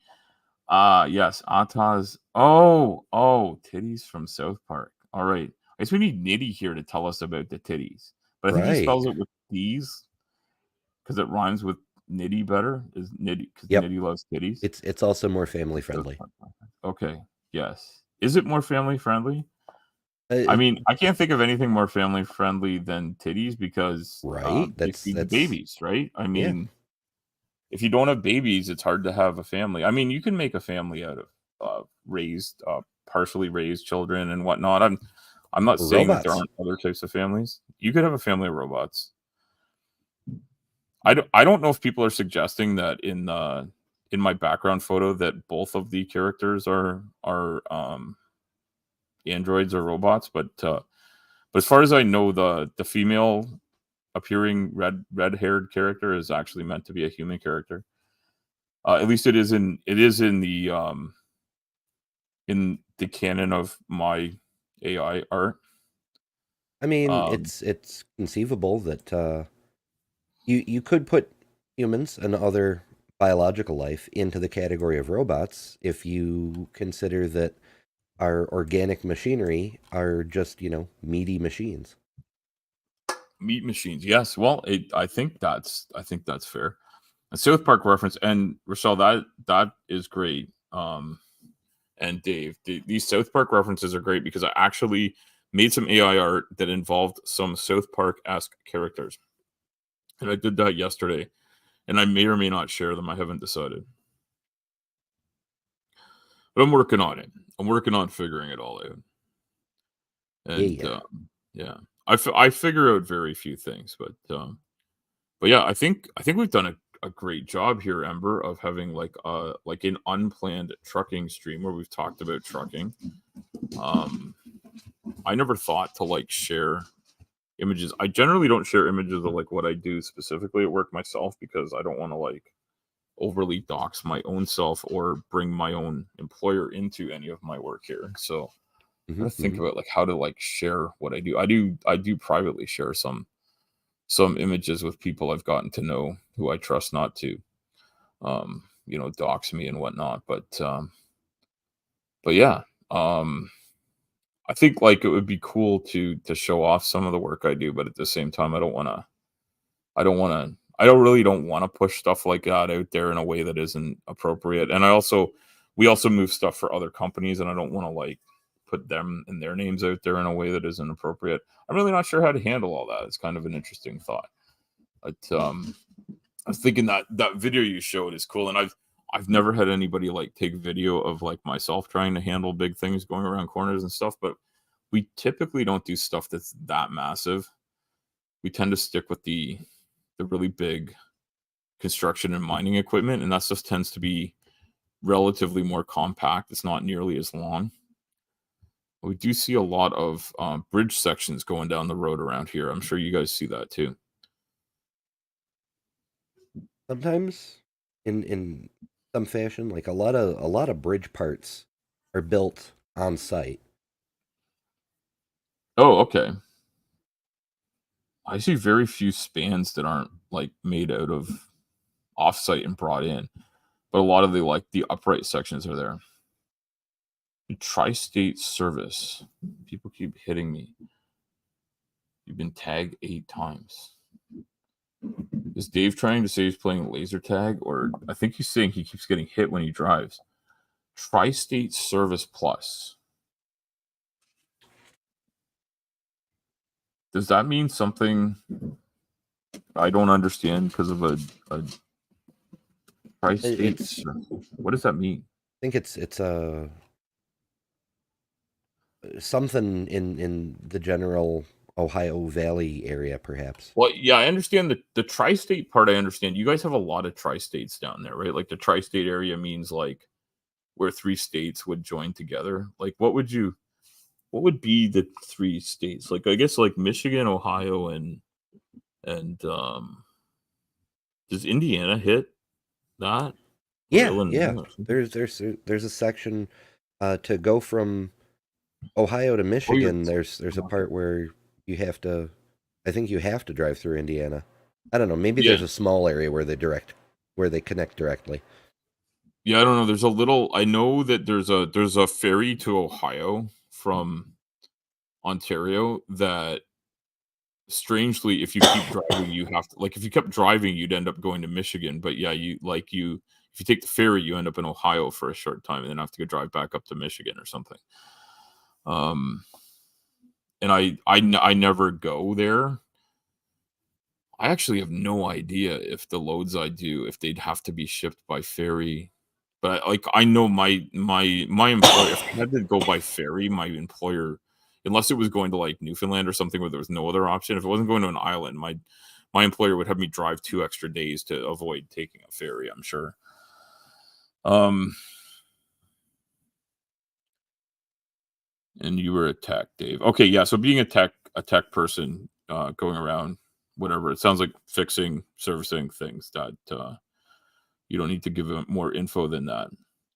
I feel like I need to go watch people's back catalog and find out more about them. But then, I mean, it takes a long time to research who people are, right? Yeah, and a lot of times our online videos don't don't give much detail about our lives outside of the YouTubes. No, that's true. I mean, some of us do, and I know you've shared a bit about like your work life and stuff here and there, mostly because it's been relevant to where you've been, and you're like you were working for a few months on the road, and um I know you'd pre-recorded a bunch of stuff, which was fantastic, but like you were sort of updating people on some of like the lifestyle intricacies of that and whatnot, so it's sort of relevant. But other people are like, they're just like you show your face and stuff like that as well, and talk about who you are, and as it pertains to a number of things, as it turns out. But like other people are far more um cryptic about who they are, right? They'll talk about one single topic and don't give a whole lot of background on who they are, which is actually, I find it really cool, because if you're just getting the ideas out of a person and don't make any have any preconceived notion about who they are or how they are, because of their avatar doesn't give anything away, and you don't hear their voice or make any presumptions about them, you can then take what they say as just the idea itself, and Yeah, it removes roll that all around. possibility of ad hominem and prejudice and all that crap.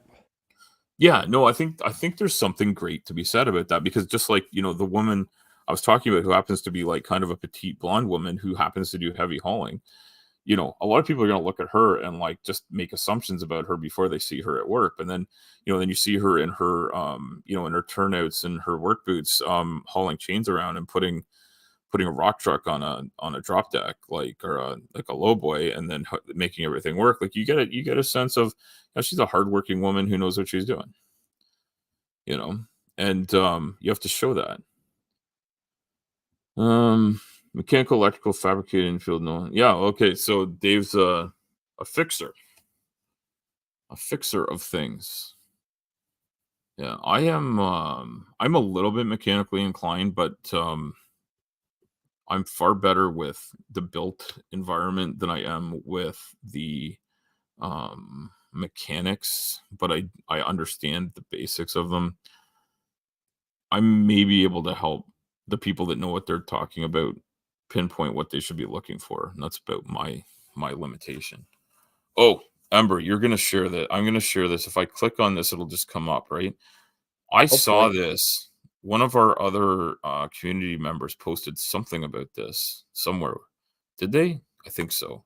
Probably. Anyway, this I thing. got this from Bree over at Ah, Hi-Fi. It's one of Bree's community posts, and I saw it. I'm like, ah, yes, that thing would looks you cool. drive this? I think I would Um, drive this. I mean, I think it looks pretty cool. I'm like looking at it. I'm like, this is like a 1950s or 60s automobile.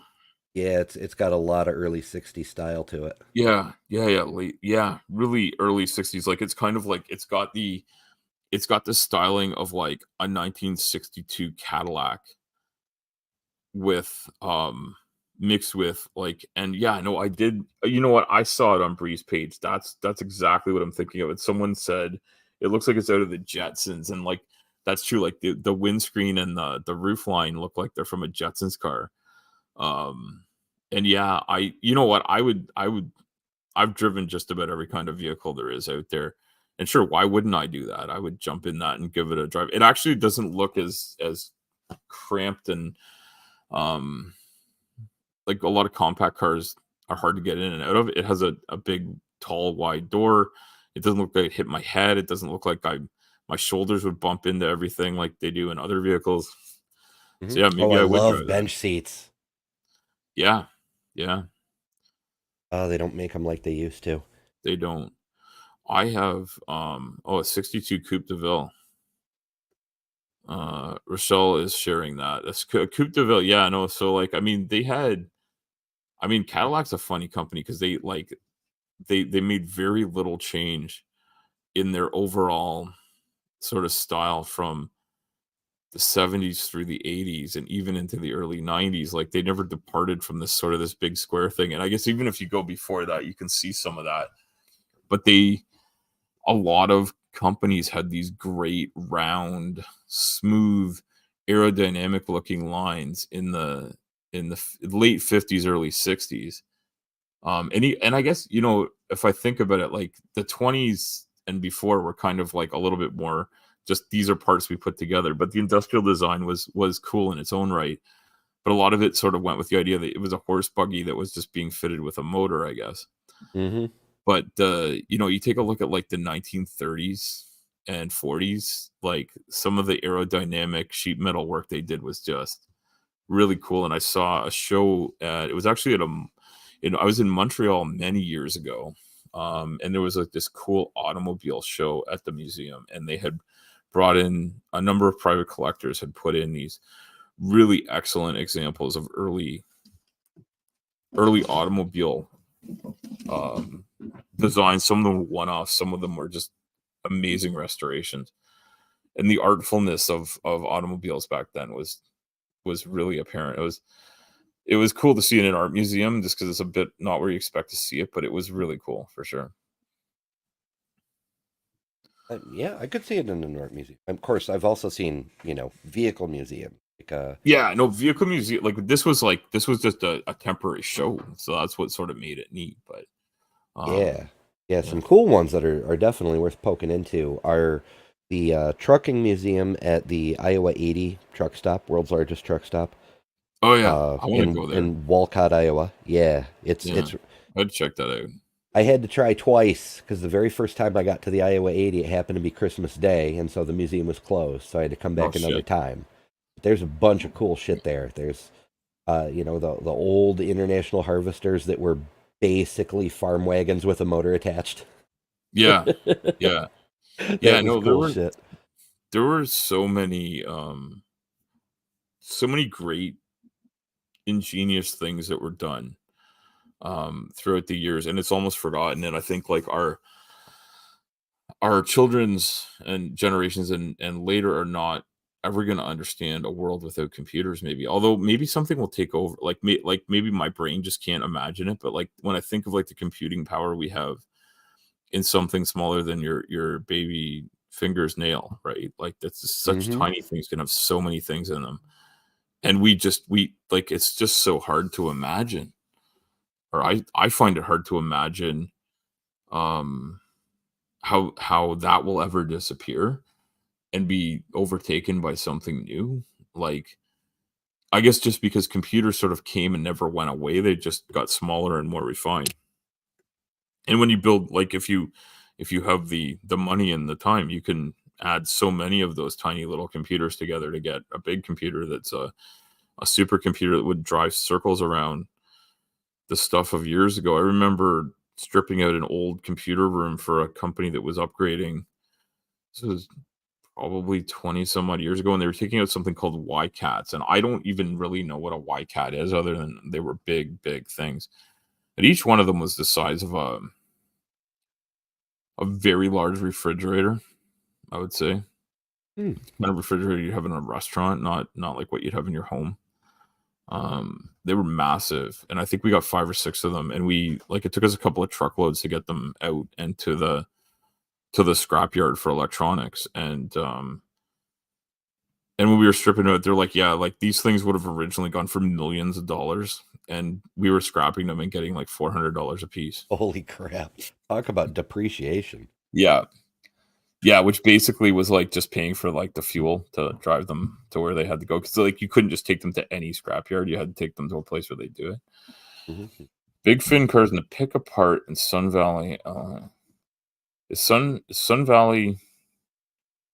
I don't. I always forget when it's capital LA like that. Does that mean Louisiana or does that mean Los Angeles? It could be either, but in this case, Yeah. I'm going to assume Los Angeles because Okay. there's no sun in Louisiana. Yeah. Yeah, I guess maybe not. I've never been to Louisiana. I think I've been near it, but never right in it. It is Los Angeles. There you go. And Dave says I got to bring back the fins and the chrome. Well, Dave, just come hang out in trucking. We still have chrome. We don't have fins, but we got chrome. I mean, you can install fins, but what really drives Okay. me nuts is when somebody writes a shipping paper to go to Ontario, CA. I'm Yeah, like, am I going to Canada or California? You got to make up yeah. my Which mind one here. is it? Yeah, and you're actually you're close enough to Ontario, Canada, to understand that there are two Ontarios with it and with CA. Yeah, Yeah. I always find that I find that odd. I also think we should unify a whole bunch of things. I find it odd that I guess we're back on trucking again in a way, but just the lack of continuity between jurisdictions,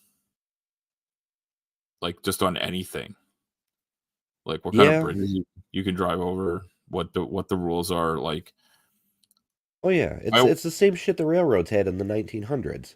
Like, you'd have 10 gauge tracks and 12 gauge yeah tracks and 14 gauge tracks, and you had to keep switching passengers from rail to rail, or you'd have those yeah weird cars that had multiple kinds of wheels, and oh yeah it standardized the damn thing. Or with computers, right? yeah Plugs, all the plugs. The oh whole yeah. point of USB was to make them universal, and now we have more Now USBs we than have all the five other different plugs. USBs. Yeah, that's hilarious.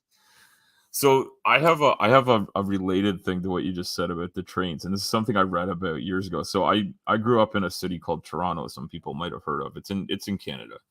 It's a little It place down on Lake Ontario. So sounds like a magical place. it is a magical place. Anyway, so one of the cool things about Toronto is that even today they still have trolley cars or street cars.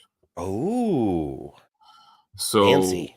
I grew up very close to a subway station that was also a major hub for trolley cars.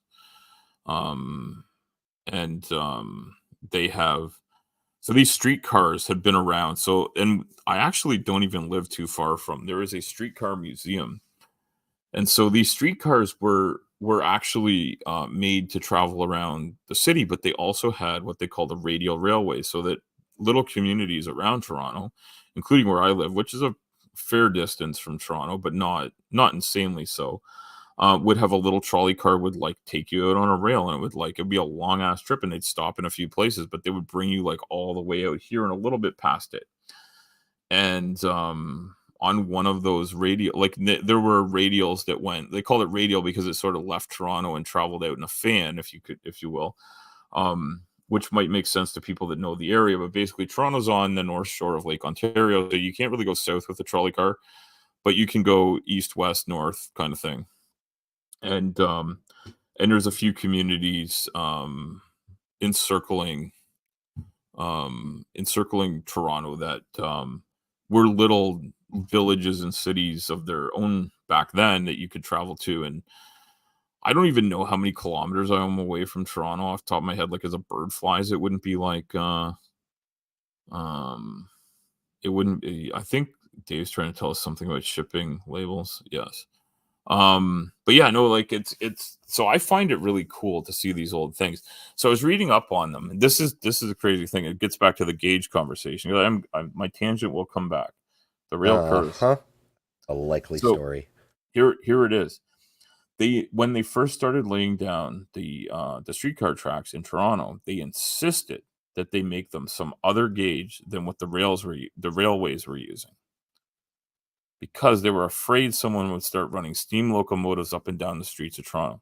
In case the train takes a wrong turn. And so the streetcars in Toronto are on some other gauge. And so the other thing that's cool about these streetcars is they started to back when I was in high school, I guess, and I lived near these things. They're saying, well, these things are on their way out. They're an old, ancient technology. They got to get rid of them. We've moved to buses. We've moved to subways are the way to go. We have to have underground subways and dig everything under the ground and stuff. But so they put some in. But then, so what the interesting thing is, in the last couple of decades, they've changed their minds and said, actually, what we need is just big, long streetcars, and we need to give them rights of way that are raised up and separate from the regular traffic. And then we'll put some of them underground, but we'll run a lot of them on the surface. And I actually think it's not a terrible idea. And so we now have a bunch of new ones that run on the surface that are shorter, that run in the city, especially in downtown Toronto, which I have to go visit. And I do not like taking oversized loads into parts of the big city that have streetcar tracks because it's insane to make a corner there, but that's another story. But it is cool because they have all these little sort of mini trains that are zipping up and down, and I I've had the pleasure of delivering a bunch of materials and heavy equipment down where they're building some new lines that are gonna change public transit in Toronto for the first time, because it's been a long time since they've added anything, and they actually have something there, that's good, and I still have family that live there, so they get to use it, and it's helpful for them and for the development of the city. And then some of the places that are further out, like where I work, and some of the surrounding areas, are big enough little places, like they've started putting them in instead of just having bus lines everywhere, and they're using rail corridors to move passengers from center to center, which I think is really a great idea. It's something we should have probably been doing a long time ago. Oh, we did do it a long time ago, and then everybody else decommissioned all the railroads, Well, or the yeah. streetcars anyway. Yeah, for the streetcar, yeah, so, I think in Europe, they're still somewhat common, and I know San Francisco is famous for having them still. And I think, did New Orleans have, like, a sort of a trolley car thing going on that was kind of like, I don't know if they still have one, but I know it was sort of a famous place that had them. Um, I'm not sure. Syracuse did when I was little, but I'm not okay. sure when they decommissioned them. It used to be a thing. You'd go to Liverpool. There's this big park. Well, it's a long park. It's Onondaga Lake. It runs along the whole north shore of the lake, basically. But Okay. there's a section where there's a beach. There's a section where there's a museum about the old salt industry. There's Oh, I cool. forget what the other section is, and then there's a part that's basically just a park with like trees and grass and whatnot. And they had Okay. the last vestige of the old village streetcar system still ran up and down the length of the park to help you get around. But Oh, cool. alas, by the time I got older, that was gone too. I'm like, hell happened? Yeah, well, this is like, there's so many cool things that have existed and come and gone, and I guess, like, you know, there's some things we'll never get back, but I do think we public transit, it's an important thing, especially for urban areas to have. And they're talking about electrifying what we have, this thing called Go Transit, which is basically a little diesel train that moves people, and it's Hmm. sort of taken the place of that radio railway I mentioned. And I think lots of cities need this sort of thing where you can live in a quieter place and hop on a train and get to the city center without having to drive your car just to go do something. And it's nice to have that. But I think also, something that's missing from our world is these smaller ways of getting around, like, because buses are not great, and it's nice to be able to drive a place and park and get around, like, but even if you're Hmm. gonna drive to the edge of a town and be able to do some stuff, like, just having something that's quick and easy to move around. And if we're gonna move to electrical motivation for things, like, something like a streetcar on tracks is a really easy thing to electrify and not have to worry about the battery part of it. I think that's something that, like, maybe needs to be thought of a bit more. Um, but it's something that, and I don't know if Syracuse is the kind of city that can support that type of development, but maybe it is. I've only been to Syracuse once, and I didn't spend any real time there, but it's a fairly big place.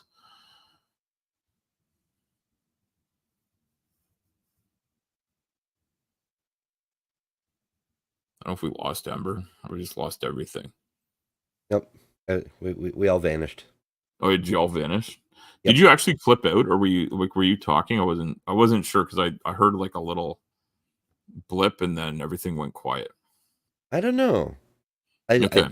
I wasn't intending to be talking, but occasionally I Okay. do get weird noises on my end. Okay. It is like, you know, it's 2024 and we're speaking on the interweb The with ghosts. a lot of moving electronic parts or still electronic parts and electrons just flitting around and photons or whatever. Hmm. Electrons and photons exchanging with themselves because like I mean some things are sent by light and some things are sent by um I guess it's all photons, but like electromagnetic radiation of one kind and another is doing all sorts of work for us here. Well, I And mean, there's ooh, that raises an interesting idea. So, like, what we call a photon is just a disturbance in the surface of time space, and it mhm. propagates outward like a ripple in the surface of any other liquid. AC Yes. electricity isn't the transmission of electrons, it's the movement of electrons. Like the electrons don't actually go anywhere. They just wiggle back and forth, and then the next one over wiggles back and forth, and the next one Yes. over wiggles back and forth, and so on. I wonder if there's a way to do that with photons instead of having the ripple in time space propagate outward like a ripple in a pond, have it ripple in place and cause the next bit of time space to ripple and the next bit of time space to ripple. I So you're wonder talking if about like there's a way making to do photon dominoes. well, yeah, sort of like an ace, an alternating current version of time space distortions that would result in electromagnetic signal transmission. That's interesting. That's interesting. I I wonder if think there's a way to do that. I don't know, Amber, but you and I should invent it and make gazillions of dollars. Because I mean, like, if you That could do it, that could be your idea. it theoretically should have the same effect for reducing signal drop off that AC did. Mm, So, like, light is and radio okay. and radar and all Yeah, no, those things are subject to the inverse that's a square really good law. concept. But if we put it in a Yeah, tube, because a the series of strength tubes, diminishes with distance. Yeah. yeah, Yeah. Well, yeah, so you either need some sort of an amplifier or you need a repeater or you need and so getting rid of the need for that could increase strength and possibly fidelity too, I guess, right? So I don't know with the loss of strength, do you also lose fidelity or is it just that you need more precise receivers for it depends on maintaining? how the system is set up. Since we're using a digital system, it's more responsive to missing packets. Like Okay. you'll just lose resolution until eventually it reaches the point of total signal failure. Mm. But you Okay. don't Yeah, I get what you're necessarily saying. Yeah. have to set it up that way. Yeah. You could make it so you keep full resolution, and if we're missing a packet for say my forehead, you just don't get my forehead for that frame or something. Yeah, well, I think my forehead disappears when I, like, move my head the wrong way because the false background fills it in with stuff, Yep. but yeah, it's a similar thing, but that's a camera trick, I suppose, right? It's trying to guess Software. what's me and what's supposed to be, like, filled in with this electronic background Yeah, it rather actually does than a boom, all of a remarkably good sudden, you know? job, all things considered. All right. Well, I'm gonna start wrapping this up, but I have Ember. I want you to stay there because I'm gonna show you something. I'm gonna bring out the new prop I'm gonna use because I'm gonna do a video at some point trying to explain something that flirts don't understand. And I don't know why I obsess with Just flirts, one but I've thing. got a giant white ball and I want to show everybody this. Oh, it's going weird too. There. This is my big white ball. Yep.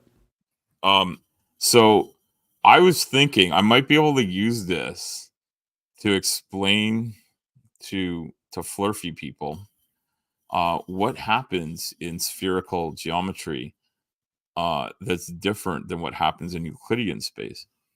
But I'm not sure because there's a person. who goes by the name Bev Try Thinking, which they do not, um, who's had a number of videos out, basically denying that spherical geometry exists. Hmm. How And rude. and I well, I've met some of the people over there. I tried to go talk to them when I was away because I get bored easily, and I'm also easily drawn into ridiculous conversations. And so, Hmm. with any luck at all, we'll get some great flirts. Yeah, three right angles make a triangle. So atheist carpenter, I may show that. Because I can definitely like draw that out here and show them and get like a protractor. So that's one of the things I was going to show. I was also going to try to show how you can have what is referred to as a straight line in spherical geometry that is also a curved line. And this is what they're super hung up on. Is they're like it can't be both curved and straight at the same time. And I believe that Bev and his minions are super hung up on semantics and not super hung up on reality.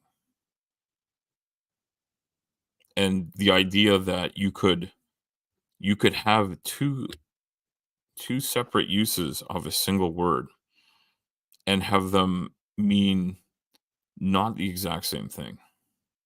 Well, honestly, with some flurfers, like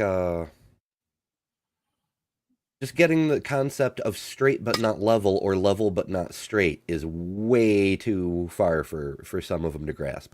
That does seem to be really difficult. Like a lot of them are hung up on what does straight and level mean? What does horizontal mean? And the idea that the word horizon and horizontal are the same word somehow in their minds. And how can you have a curved horizon and have it mean horizontal? Yeah, well, what's really really trippy is that from a certain point of view, that point of view being your eyeballs and the way they naturally perceive the world as interpreted by your brain, the horizon is more than 360 degrees around Yeah. because it's slightly below that personal equator line. So it's Yeah. more than 360 degrees because it's Yeah, into there's a bit more the going on there. Yeah, no, and that's I've been trying to think of ways to communicate this, and it's probably a fool's errand, and I have never claimed to not be a fool. well, Yes, an atheist carpenter points out flight paths which do follow a great circle route, and hmm there's so many things that they misunderstand. But what I appreciate about flat earthers more than anything is that their refusal to understand has resulted in my desire to understand better the things that I once knew and the things that I don't know yet. And I I get think that. that's a wonderful thing they've provided us with. Yeah, Um, opposition and that the stepping out of your echo chamber thing. It can be frustrating because you've got people who are like denying obvious reality, but on the other hand, the opposition makes you refine your thoughts. Like the video that you were talking about when I came in, I got a yeah, comment on that earlier today saying that, I'm a horrible person practicing propaganda of my own and I'm no better than these people. And in fact, pretending I'm a trans person makes me just as delusional as the flat earthers I pick on. holy And fuck, really? oh, it went on. Well, I I am so sorry. it's a whole thing, but I had to come up with a response. I was like, okay, here's the thing. Like, first of all, y- they did the typical thing and conflated uh, chromosomes with gender, right? yes, Like, no trans person says you can change your chromosomes. That's not what we're talking about. no, no, So I had to no. come up with a better analogy to show how things work. And what I came up with, just off the top of my head, was say you as a person are born with a particular gene, call that gene S, and people with the gene S are assigned a blue shoe at birth. And, it works out fine for you. The blue shoe Okay, fits, it helps you walk further, etc. yes, But there's some people, it works for most people, in fact, but there's some people who say the shoe does not fucking fit them. They Yeah. say a pink shoe fits them, and they can walk better, and they can make it further in life with the pink shoe. Calling them delusional for saying that there should be a different shoe, or saying, oh, well, everyone with the gene S must wear a blue shoe, is freaking ridiculous, because there's no actual connection between that gene and wearing a blue shoe. It's just customary. So why does anyone care if someone else is wearing a different shoe that fits them better? Yeah, I don't know. I'm taking that comment down because not because I don't like the comment, but because it seemed to make your voice break up there. Amber, can you try speaking again? I can try. It does seem better. That's odd. I've never seen that happen before. Um, if anybody, I think Atheist Carpenter and Rochelle are still here, and Rochelle pointed out that they are trans earlier in the chat, which I didn't put up because I had a bunch of well, we were talking about something different, Yeah. um, but if they are trans, and I make no assumptions. I guess when I hear a name like Rochelle, I might jump to the conclusion that I'm speaking to someone who's female. Um, and Calasia, I think I'm saying that wrong. I always Has say it wrong too. I try though. yeah, It's yeah, it's it's all long A's because it's Latin it based. is. So Calasia, not Calasia, right? I think it would be K Or K K K Kaylee Kalazia. Kalazi. Okay, well, you know Watch what? us try to Rochelle, pronounce people's names live they on said I could YouTube. call them Rochelle, so I'm calling them Rochelle because that I That's can that's pronounce. that's fair. I think that's all right. Hopefully, I'm pronouncing Atheist Carpenter correctly. Um, and a lot of times, Ember, I don't know why I type in Emba, and I don't know why. For some reason, I like typing that, and it's not the way you go by. Um, It's but all good. yeah, no, the con. I'm just gonna read it because it did seem to affect your voice being choppy.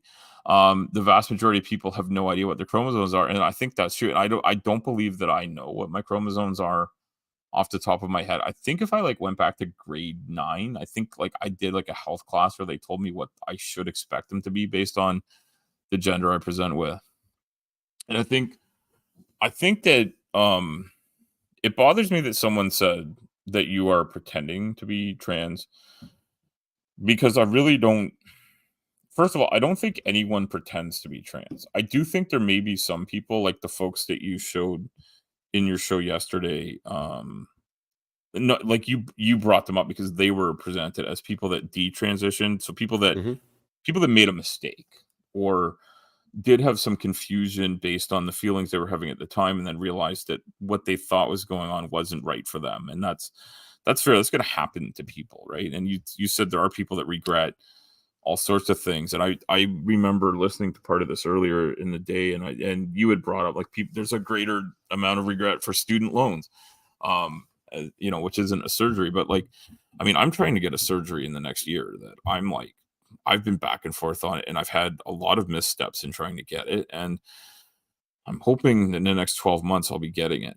I'm really hopeful that that will work for me, but I've got a lot of work to do between now and then.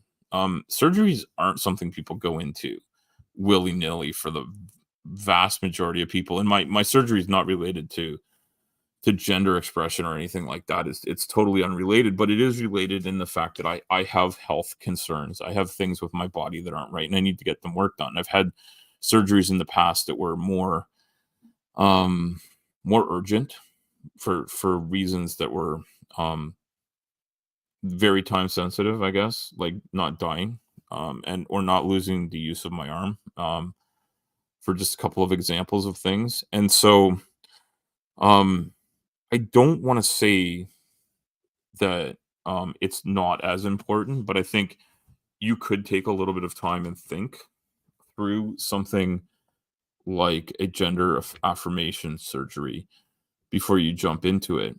And I really, it bothers me that there's this narrative out there that like and I think I've jokingly said like it's like they think trans people are going around with a pair of scissors trying to like snip off children's genitalias or rearrange them at the age of 4 or something, like, as though, like, there's some sort of agenda, because they use the word agenda in Mm-hmm. a lot of their speaking, and it's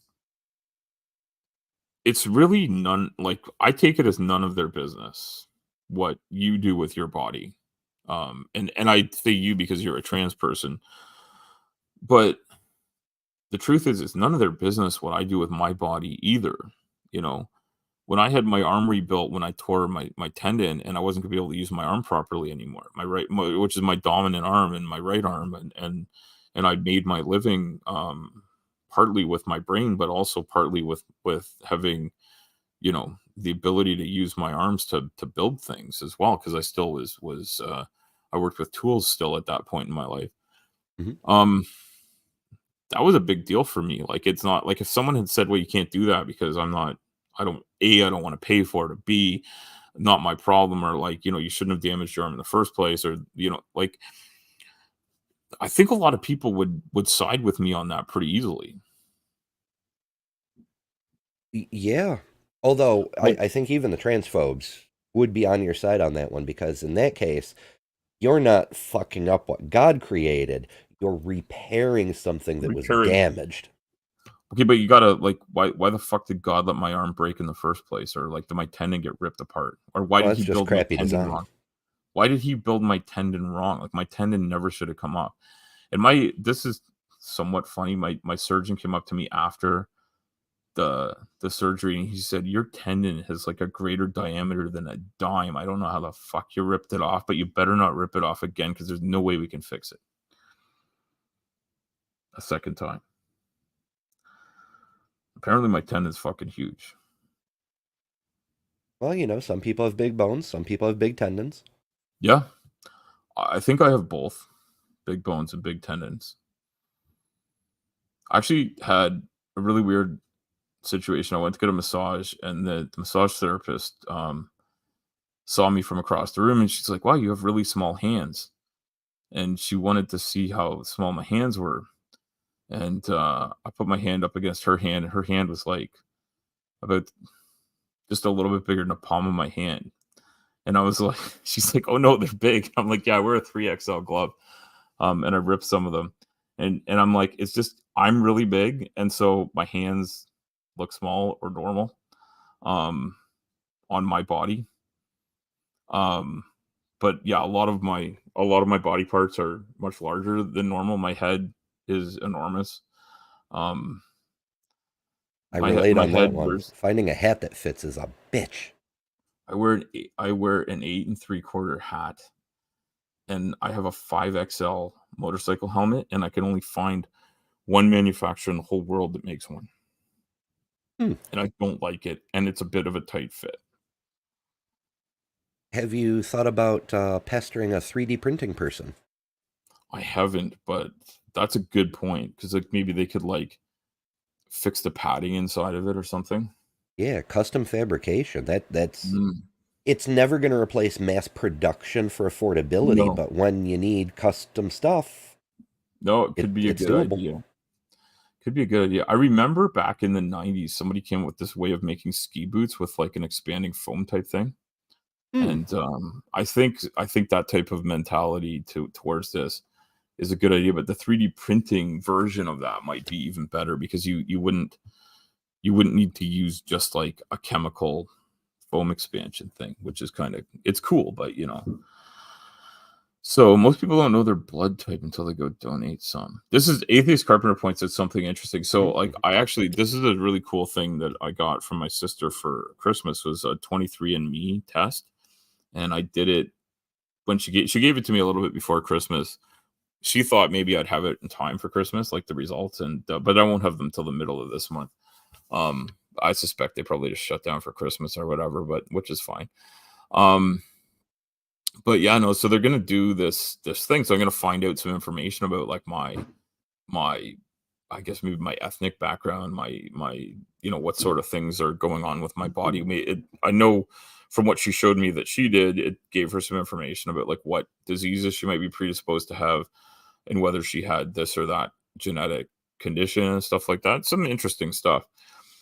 But yeah, if you don't, like Atheist Carpenter's right, if you don't go out of your way to find out things, or you don't have a reason to find out, you won't ever find out these things. So, and a great example, I've shared this before, and people know I have kidney issues, and people know I have only one kidney. And they might wonder what age I discovered I had one kidney, and that was at the age of 23. And it's because I'd Hmm. never gone to get a sonogram or an ultrasound before the age of 23, and I went there because I peed in a cup. Um, and someone said, "Bigger folks ride bikes." Yeah, I know. Dave's funny. Yeah, no, Dave, I'm big time into motorcycle riding. In fact, I was gonna go to the motorcycle show today, but then I wasn't really feeling up to it, so I decided to come down here and do this instead. You are O positive. I do not know what I am. I think I'm O something. I should check that out. I can't remember. They won't let me donate blood anymore because I only have one kidney. But they let me donate blood before they knew I only had one kidney. But I've told the story about going to the ultrasound clinic in a neighborhood that was predominantly Eastern Asian, and they did not have a gown that fit me. So I put on one of the ones that was designed to fit like a 90-pound Asian woman, and it was on them, they looked like little dresses, and on me, it looked like I was wearing Han Solo's vest. And except it was mint green with a terrible pattern on it. But it wasn't done up in the front. Hey, look, everybody knows their blood types here. Not everybody. Well, no, not you, Amber. No. No, Um, okay, just I don't I, I remember I mine. tried to figure it out, both from my parents and from my kids, with Okay, similar results. My dad is type O. My okay, mom is an A, but has the O recessive. So okay, am I A? Am I O? Who knows? Same problem with my kids. My okay, son is type O, okay.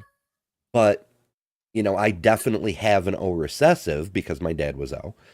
Yeah. Um, but the kid's Hmm. mom is also an A with an O recessive. So yeah, my oldest is an A, my son is an O, and my youngest doesn't know yet. Although my youngest does know her karyotype because she did a 23andMe. So Oh, she knows okay, she so has two that's X's. she has 2 X's. Okay, well, there you go. So, Yeah. and I guess maybe I'll find out some of these interesting things. I think the thing that people need to remember, and I think there was a person who had, I think their name started with a J, and I totally forgot, but somebody was in your chat yesterday when I first started listening to this stuff, and they were like, um, I hope it wasn't the same person because this person didn't seem to be um aggressive. They were just like, like basically just doubting the science behind what you were doing, or saying that anyone who's trans is essentially denying science, I believe is the way they were putting it.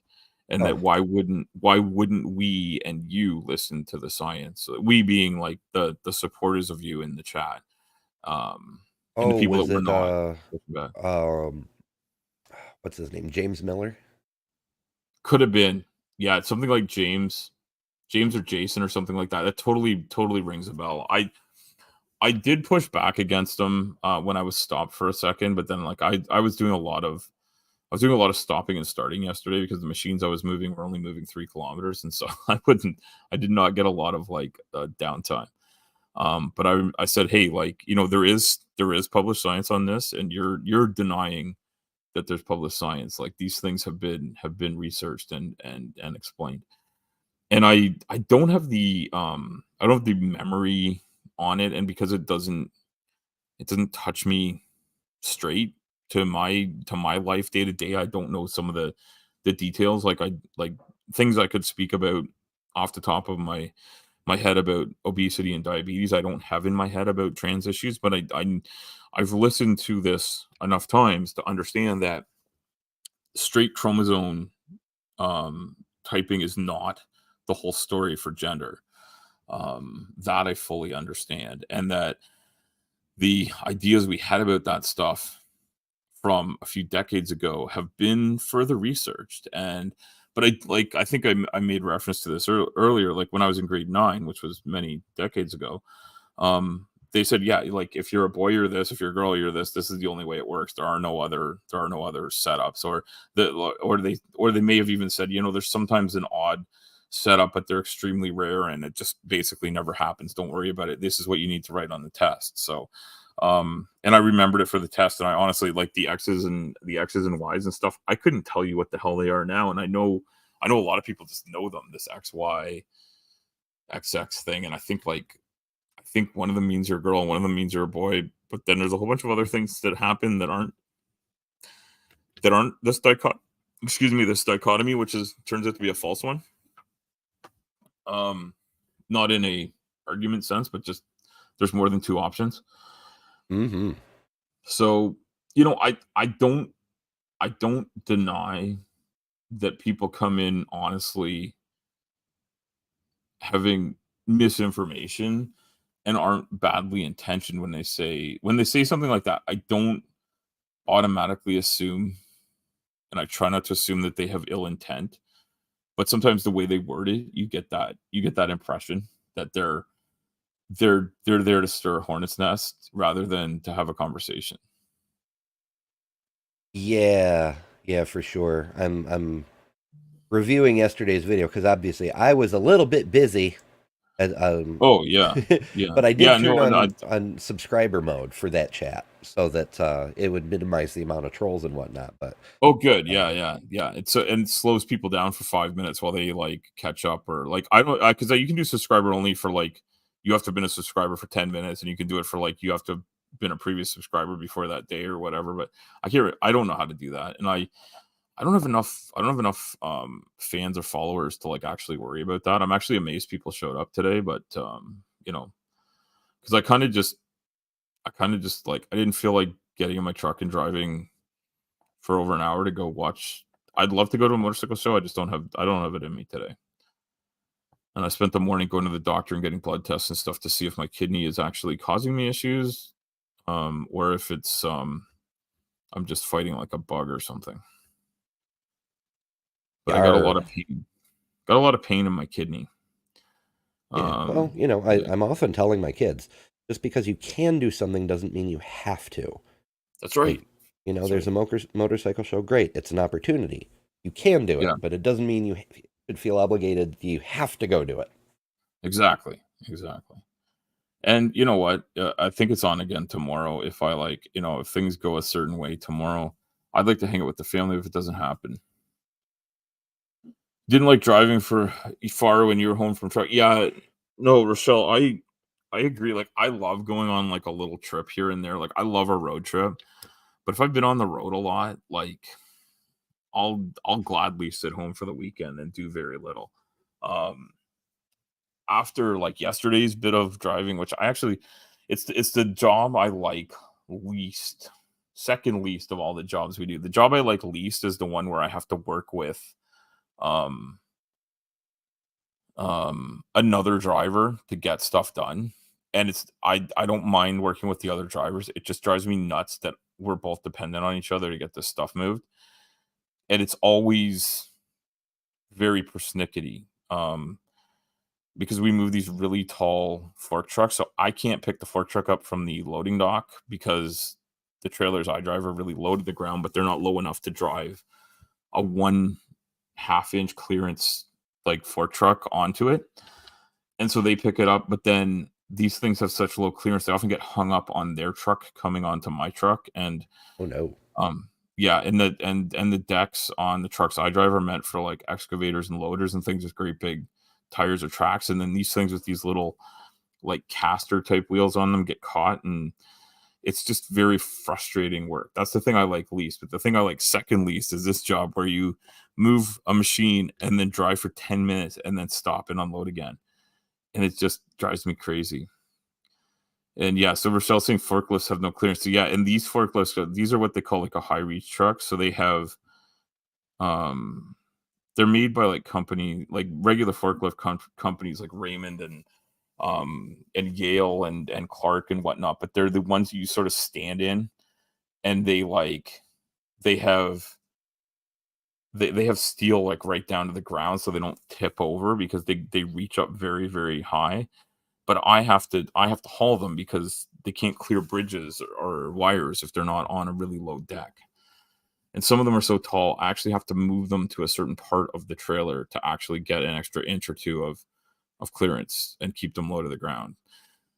That's the thing I hate the most is like those things are so finicky and so fiddly and so time consuming that I just have to change my way of thinking because it could take as long to load one or two of those as it does to load and move. Like I could load and move an excavator like across the whole city and have it delivered and unloaded in the time it takes to just get two or three of these things on the thing and secured because of how frustratingly awkward they are to move around. But it's a personality problem I have that I just don't like doing that. A 2-inch curb, big tire. Yeah. Oof. Yeah, curbs can be a dick. Yeah, curbs can suck. Curbs can suck. Yeah, and, like, I I've had my trailers get hung up on low clearance things too. Yep, I fucked up a rim on I think it was a 4-inch curb. It may have been slightly bigger, smaller. I was delivering at Cornell, which, being Oh, one yeah, of the the class. the big, superstar universities, they have big, huge, high curbs and shit. And I was Oh, yeah. delivering in a tractor trailer because that seemed like a good idea at the time. And yeah, curb caught a curb and it bent the fuck out of a rim. Jesus. Yeah, I spent the rest of the day. I kept I had to keep doing my stops, Yeah.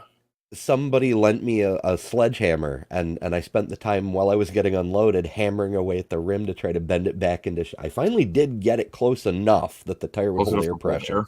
Yeah. Yeah, yeah, I mean, that's the biggest problem, right? Yeah, Mm-hmm. steel rim aluminum rim, screw up sucks because they cost a lot of money. I have a story about that, but I don't really wanna tell it because it was a situation I didn't create or cause, but it went badly, and they were mad at me for it, but I was Mm. mad at them after I found out what was actually wrong. I got mad at them, so I don't wanna go down that road, but it wasn't at the company I'm at now, it's a different place I work. But, yeah, let's just say their equipment failed. I didn't fail to do my job properly, but they wanted me to be to blame. That kinda pissed me off. Yeah. Ember on-road blacksmithing, yes. So Ember, can you was it an aluminum rim that you bent or a I'm not sure. I would have to assume a steel one because I was it don't painted? think I could fix an aluminum one. No, I mean, you could bend the aluminum back a bit, but, like, I think the aluminum would, like, crack from, like, hammering or yeah, yeah. We have some really nice trailers that have aluminum trailer rims, and I like driving them because you can shine them up, that look good, and it looks good having a load on, but they are less robust if something goes wrong, but they also are less likely to, um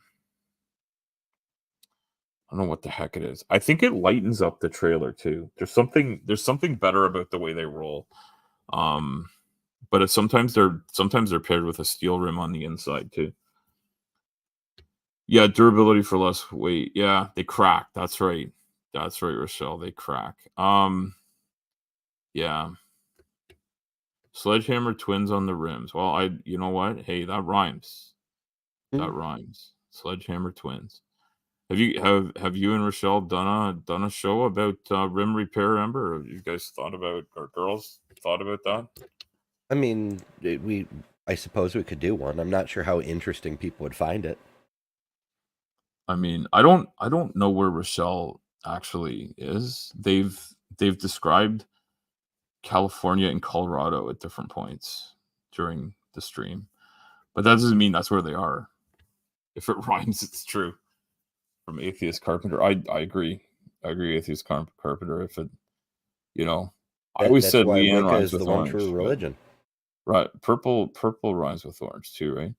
Hmm. The StreamYard sideways from so Rochelle is looking at it sideways because they're doing the dog thing. Oh, west coast of Washington. I'm assuming the west coast, like I mean, the west coast of Washington. That could be some sort of strange reference to like the federal capital, but I'm assuming that means Washington State in the Pacific Northwest. 2 blocks from the ocean. Well, there you go. StreamYard is scary. Okay.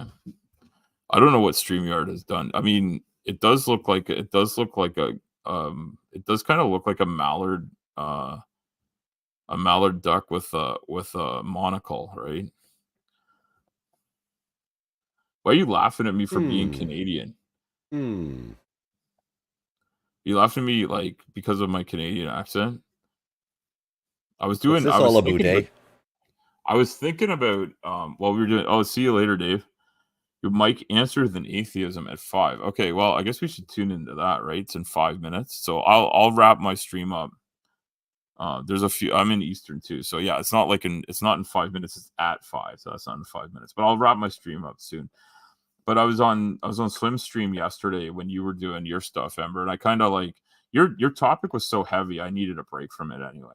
Yeah, I feel that. That's actually what I'm doing now. Is I'm supposed to be editing yesterday's stream into a more digestible content for the normies. Yeah. And yeah, I needed a break from it. It's a lot. You know what? I give you great credit for your adhering to the whole thing throughout, because like I could have seen you, and I don't think anybody would have faulted you for like just stopping and saying, "Hey, we'll wrap it up."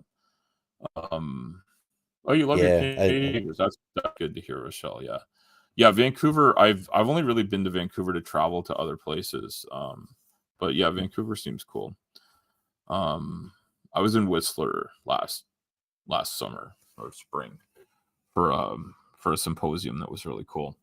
And I got to drive in Vancouver and see a little bit more of it from the ground, because I've usually just flown in and out or driven around it going other places. So yeah, no, Ember, like taking a break is a good thing, because when you get into these heavy topics, it can really take a lot out of you, and it takes a lot mentally and emotionally to deal with this stuff and take it all head on, and not get your emotional attachment to something take over your straight delivery of facts. And I felt like you did an amazing job of that, and I appreciate that. Oh, Edmonton. Well, I have a story about Edmonton that nobody wants to know. But I have reason to believe I may have been conceived in Edmonton. Oh wait, Edmundston. Hold on. Amber's talking about Edmundston. Oh no, I Edmundston. just spelled it wrong. Oh, you spelled it? Okay, I'm bad at typing. There's a large center in New Brunswick called Edmundston. So yeah, some people do confuse those. Yeah, my parents lived in Edmonton about the time when before I was born, so there's a good chance I was conceived there. I know where my oldest is conceived, and they hate it when I bring it up. Are you so specific as to tell them like what vehicle on what street, or is it not that kind of story? Oh no, it was a hotel room. Oh, okay. It was a very specific hotel room, and I know very specifically because a very specific kind of biological event happened. Okay. All right. So you know the whole story. Uh-huh. I could, if I really thought about it, I could get their conception time down to the minute. Oh my God. Well, I don't think I've ever looked at a clock during such a thing. But anyway, I don't know if we should continue with this conversation or not, but I know we're kind of skirting TMI and TOS at the same time. I don't know if I think you'd have to be pretty explicit to, defy TOS. Like, it's not like I'm not monetized or anything. About the POE on the way to Winnipeg, I'll share another time. Okay, well, we're gonna have to. Is it the problem of evil, or are we talking about P-Town? I don't know if the problem of evil or the Po, or like the Po, like as in the Popo, like as in like the police. But I don't know, the problem of evil. Port of entry. Port of entry. We're all guessing wrong. The port of entry. Jesus. You know what? There's the ports in Winnipeg are like not as big a deal as you'd think they'd be. mostly because Manitoba's not landlocked, but Winnipeg isn't close to the shore. I don't think. I'm trying to remember. I'm trying to remember what part. It's a trucking story. Oh, you know what? Like, yeah. So Rochelle, come back for more trucking stories. I Amber and I did threaten to talk trucking, like in an official capacity. But I think, Hmm. like, I mean, I know why Maya's not showing up because she hates it when we talk about trucking, and Yeah, Tsumami hasn't been a fan either. Although, so mommy hates the trucking talk too. Yeah. yeah, alas, Tsumami hasn't been back since the incident with, the individual who took off as soon as I showed up. Ah, yes. Okay. So yeah, and I wasn't there. I know very little about it. We don't need to like rehash it. I know enough to know that something happened, and it's unfortunate when people and I'm not holding anything against anybody. If I'm supposed to be mad at other people on someone else's behalf, I'm just not going to be. I'm going to let if somebody wrongs me or I see them do something insane, I will develop my own opinion, but I don't generally discount people just based on rumors of things. So maybe I need to edify myself more. But yeah, I'm trying to I'm trying to also not dismiss people out of hand for um mistakes as well. If that makes any sense. Yeah, yeah. People do make mistakes. I mean, hell, I've made a lot of mistakes. I almost lost my friendship with Bree because I made a mistake.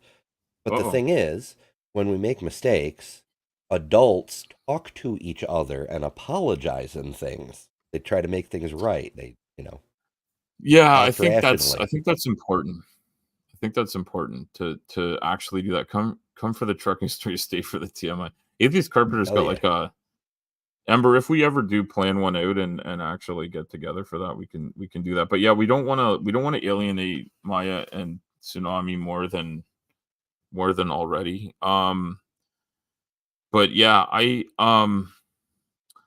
also, and I'm really sorry to hear that you had an issue with Bree, but I'm really glad that you were able to talk to her and work out whatever it was. And if you want to explain that, that's fine. Or if it's not something you should get into, that's fine too. And it's a really good generalization that if you see that something has happened that isn't great, like try to work it out with people instead of making um jumping to conclusions and having major misunderstandings and perpetuating misunderstandings unnecessarily. I think is good. And I also think I'm not sure if this is what happened in this instance, but it sounded a little bit like emotions were high. And so, but as a general thing, not about that specifically, if emotions are high, it's sometimes better to like let things go and cool down. But I'm the least likely to cool down person when I'm upset about something. So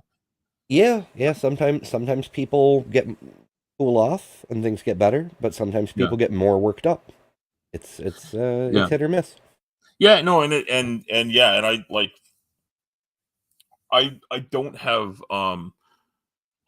a problem with anyone specific at the moment, and maybe I need to have problems with people, but I also want to say I started out some of my stream talking about what happened on Slim's show the other day, and I got up in arms about some comments that were made about people that live with obesity and diabetes and whatnot.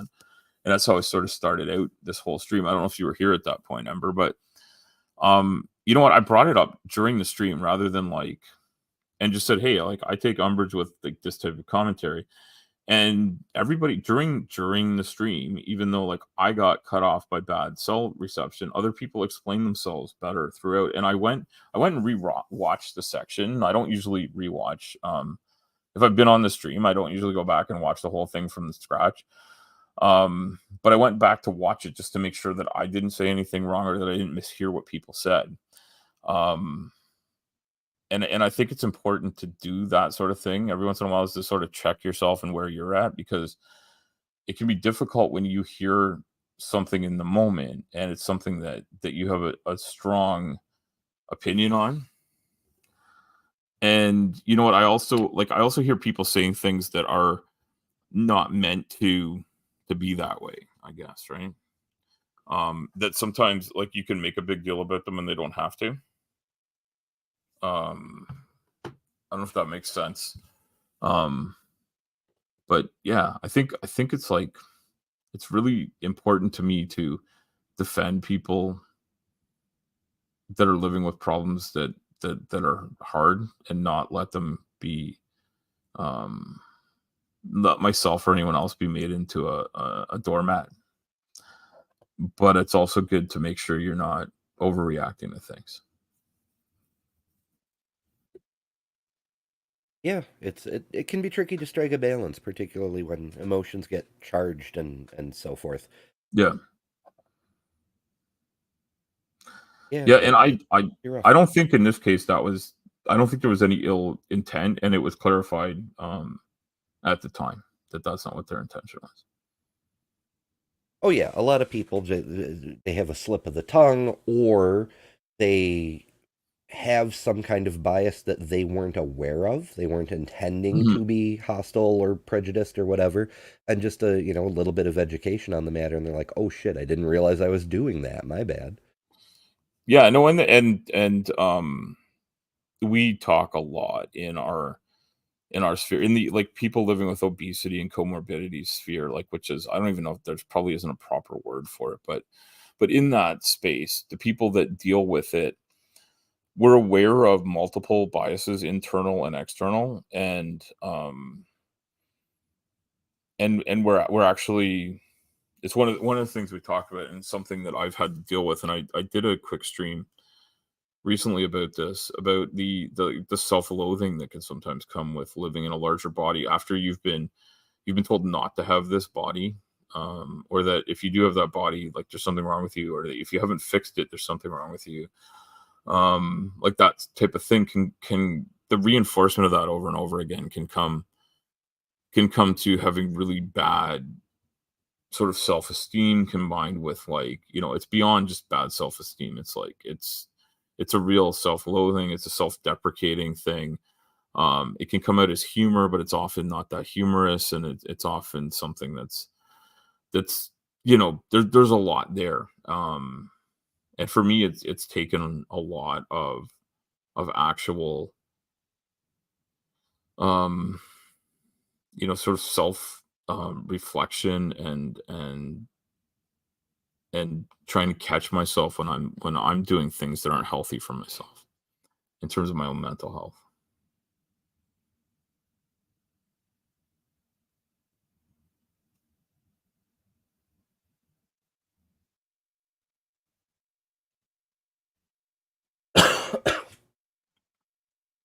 Oh Yeah, and goodness.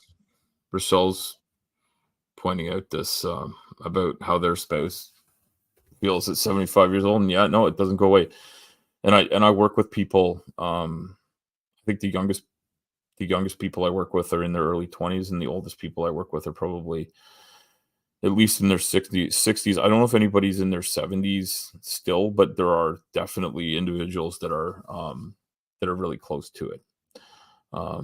And everything in between. And I'm kind of I don't want to say I'm halfway, but I'm 47. I think I've said that before. So I'm not I'm neither young nor extra old, I guess, but I've lived enough of life to know that it ain't easy. My kids still assert, even though my oldest is 22, anybody over 30 is ancient. Yeah. Yeah, that's something I kept thinking until I was about 40. Yeah, yeah, fair. Yeah, and Rochelle's saying I don't I think Rochelle's saying I'm just a kid, or that because the timing of that could have been just about your oldest being just a kid. But yeah, no, I mean, like when you're in your early 20s, uh your perception of the world is people have various different experiences, and some people have way too much experience at that age, and some people don't have enough. But I do want to I do want to wrap things up here fairly quickly. So I'm for a number of reasons, not the least of which is like people should go watch Dave, because I'm sure yeah, Rochelle, I guess I am just a kid. I don't feel like a kid today, but maybe I should embrace the youthful vigor I wish I had. But Ember, I know that the proper thing to do is to offer you a chance to talk about what's going on in your channel. Yesterday was a big ass fucking day for you. What's going on? I'm not offended, Rochelle. Go ahead, Ember. Tell us what's going on in the land of Oh, in the land bunch of of Ember. things as always. I am Yeah. editing yesterday's video to make it. I'm probably going to break it into parts because I'm only halfway through and the edited parts are still over 2 hours. I'm like, oh boy. So it'll Yeah. probably be parts. Yeah.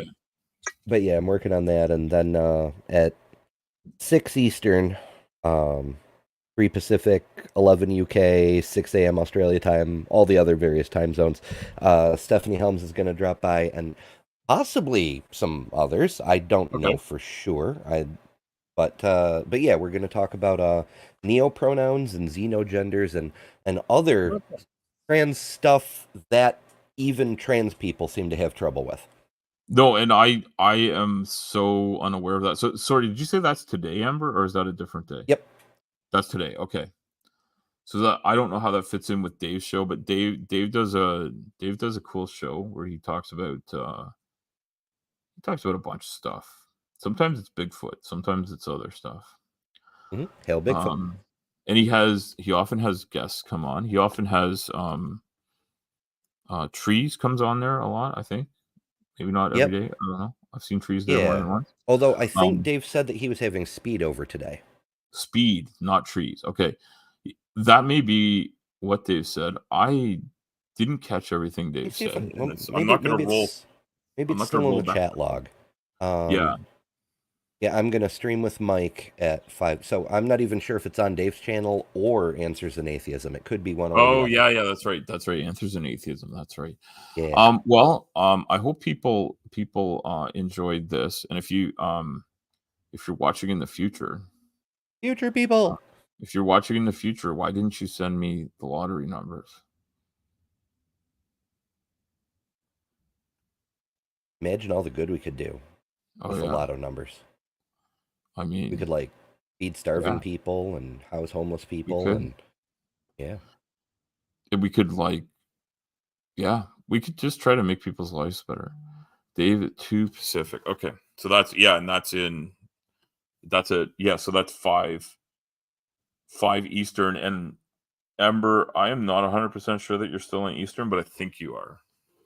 I think when you're Yes. home, you're in the same time zone as I am. I think when you're home, I could throw a uh I could th- I think when you're home, I could throw a stone over to your place.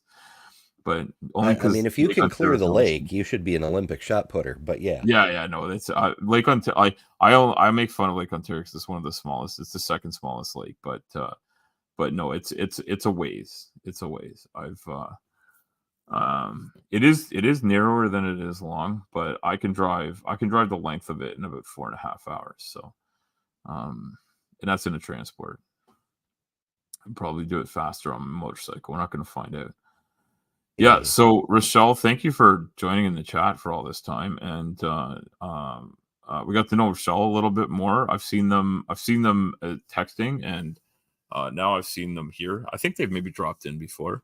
Amber, you've been a frequent guest here, and a very much appreciated one, and I'm glad people are coming. And I don't have a new song in the works yet, but I believe I have 6 terrible ones. I have 6 terrible songs. I invite everyone to listen on mute, or at the very least put in hearing protection.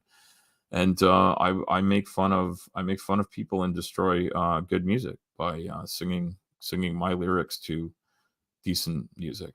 That reminds me, there's an official request floating around to have you start putting your songs on Spotify so people can make a Spotify playlist. Because Oh, I, okay. I guess they I really like Spotify. I don't I know. believe that official request is made up.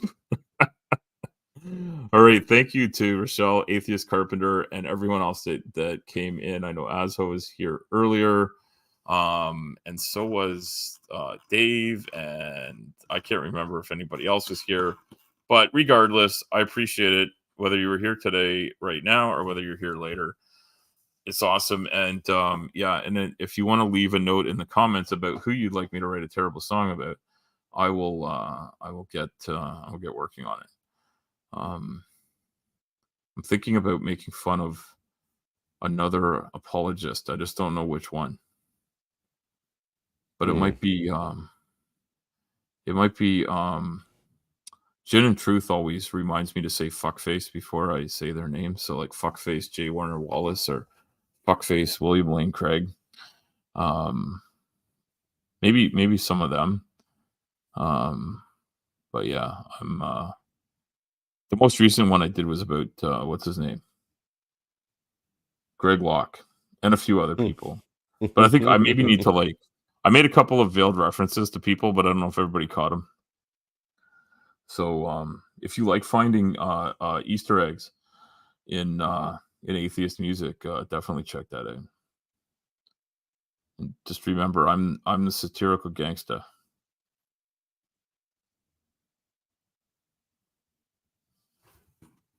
All right. Okay, I'm gonna hit end on this and say goodbye to everybody. Later, folks. Bye bye. I gotta click this twice.